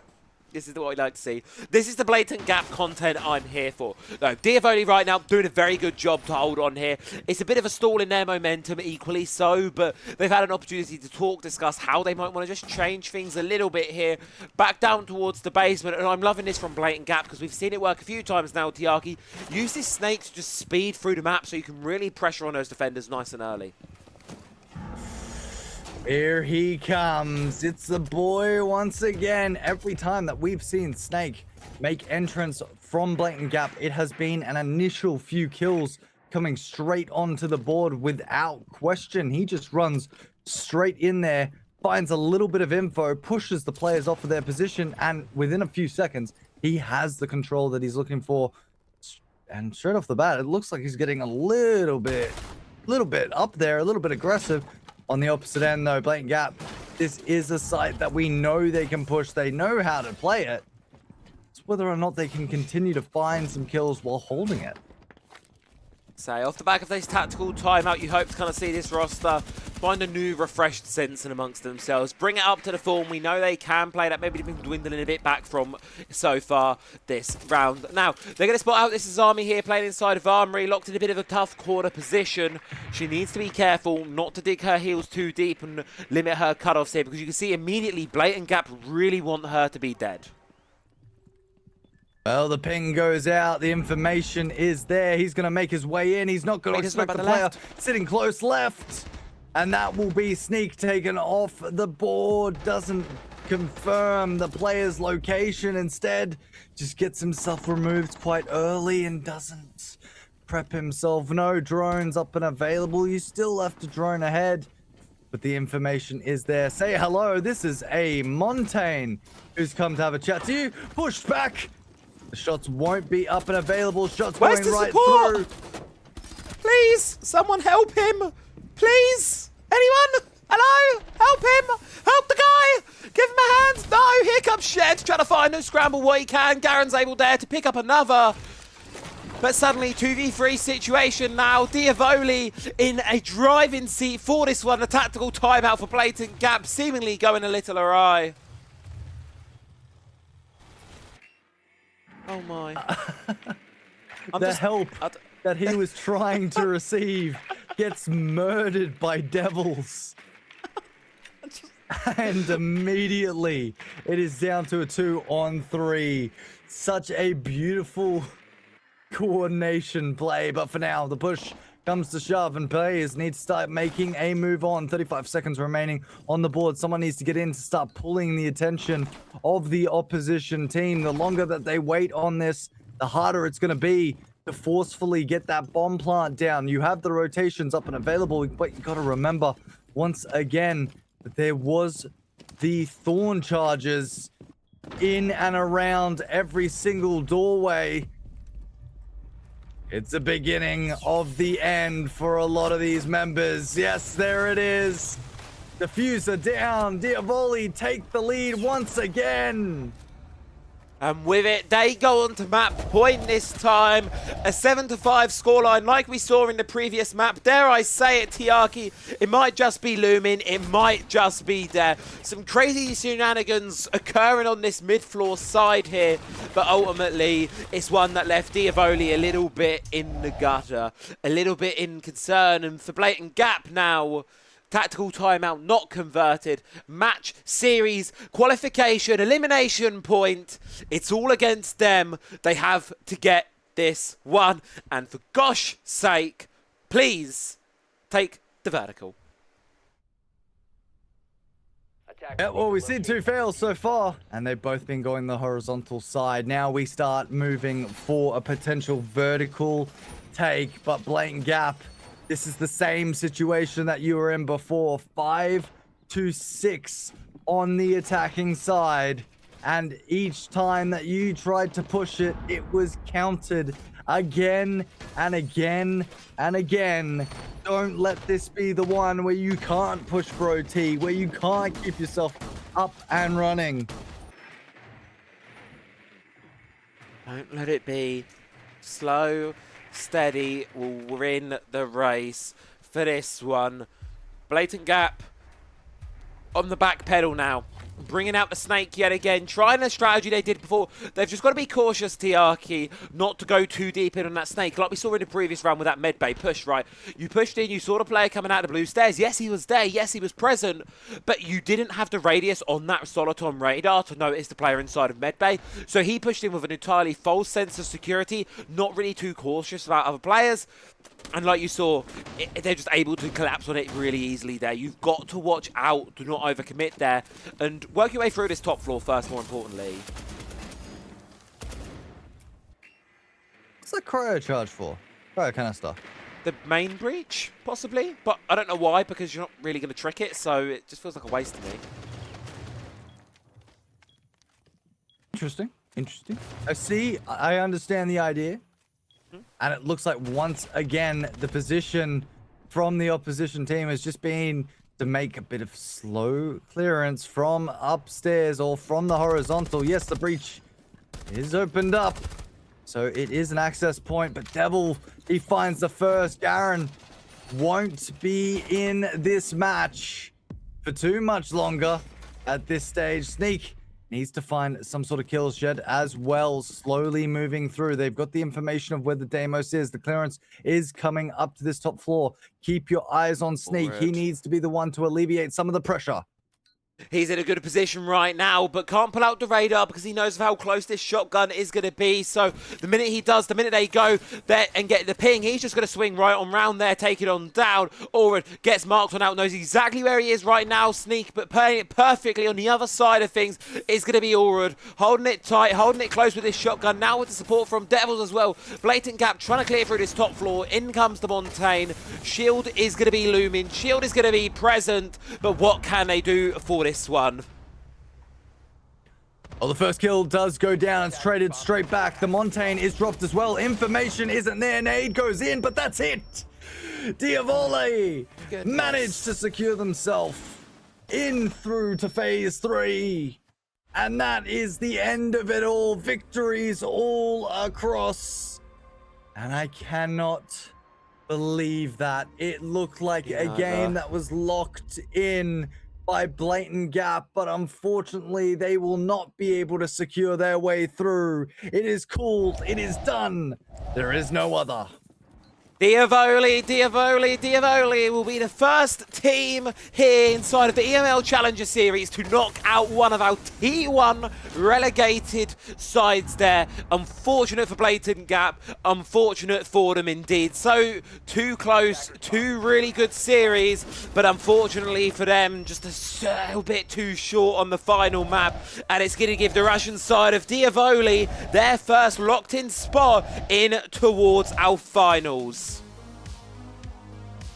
What a way to win. What a way to lock it all out. It has been absolutely incredible so far throughout these games. And I mean, there's nothing more to say. You come off the absolute back end of the first map defeat, going into the second and third map, barely scraping through, but still being able to secure it 7-5. And there were moments where Dyavoli didn't look better enough than good old Blatant Gap, but at this stage, it's just a tough situation to be in. Of course, not much else you can really say. No, nothing else you can really add to that one there. A conclusive end towards our EML Challengers bracket here inside us. It's been a really fun Swiss stage, Tiaki. You know, we're getting to carry through those games, getting to kind of see what everyone's bringing to the fold. It's a really fun one. It's a really good one. Heartbreak, though, is abound. Heartbreak is all over the place here because you've got these teams that are going to be not making the mark, and it's going to sting for them quite a lot. Well, they're knocked out for not just a little bit of time. They're knocked out for a long time before they can make their way back in. As we've seen with the whole setup of the Challenger Series, it does mean that there will be potentially another chance a bit later on, but for now, it's not going to be the availability. So going through the standings for today, Blatant Gap, they have lost 1-2 up against Dyavoli. Dyavoli will be continuing through. Banahone has lost 0-2 up against Order of the Shield. I can see that little smirk there. And you sadness. can see, I'm sprinting. No. You'll see in 2 seconds. I'm sprinting through as you're yapping. I'm trying to update the graphic and get it on the stream. So you're like yapping. I'm like, Ducky, stop talking. Let me get the bracket up there. Bosh, there you go. Go, keep going. And correct me if I say this wrong. Giogetti beat UAIM. Yeah, you bet. And be able. Oh, okay. You go. I lose. That's OCE, you tried your best. Send this man back to his apex. Send him down, back under. No, with that one, Gigioletti is the team name. Gigioletti, or you can put a bit of Italian, spin on it. Either way, they're going to be qualified on through. We've got our teams there locked in at the top of the screen. You can see qualified for playoffs, Certified Skids, Heretics, Myth, Maestro Esca, Team Secret Academy, Dyavoli, Order of the Shield, and Gigioletti will be our 8 teams progressing to the finals. Unfortunately for the side of Labors, M&M Academy, Tense Pantera, Turks, Alula, Blatant Gap, UAIM, and unfortunately, as much as I hate to say this, Panahone, they will be just falling short. It's a tragic end to their run, and it will be a shame for them. But honestly, this final day, Tiaki, talk about the upsets. My goodness me, expectations have been just crumbled and thrown. Well, that's exactly how it is, right? We have a variety of different situations, a variety of different people all around the world and teams that are unfortunately having good days and bad days. And I said it to you before we started. For us, we had so many players that were having bad days and weren't bringing up their full potential and what we really expected of them. And then it seems like the bad days, the good days, and everything in between are still happening over in the EU region. But it doesn't mean we need to stay here. It means we need to go and see if other regions are still having the terrible and bad days that apparently Travi has been having on this specific situation. And Travi, by my time, it's almost 3 a.m. It looks like we might need to go and see a bit of Brazil. We might need to go and see a bit of Brazil. Before we do go, Tom, everyone from Tom's stream, thank you for the raid, guys. Hope you had a very fun time watching Panahone, and you're now going to be as heartbroken as I am, no doubt. But I'm sure Order of Shield did put up a phenomenal game. They did deserve to qualify through. Just my little heart is going to be broken. As Tiaki said, we're going to be heading onwards to Brazil this evening. We're going to be watching an absolute barn burner of a game. So if you want to hang around, if you've not got quite your full taste of your Siege fix yet for this Sunday, I have good news for you, because we're going to be taking you through one game more this evening from the South American region. It's going to be an absolute banger. There's going to be Raza Company, Imperial R6, some really awesome names on those lineups. Playoffs coming next week, of course, for these regions, so don't worry. Finals will be next weekend. That will be on the main channel, not here. But as for us, Tiaki, as for EML, we're going to throw things off to a quick break while we go and set up Brazil. So folks here, don't go anywhere. We will be back shortly.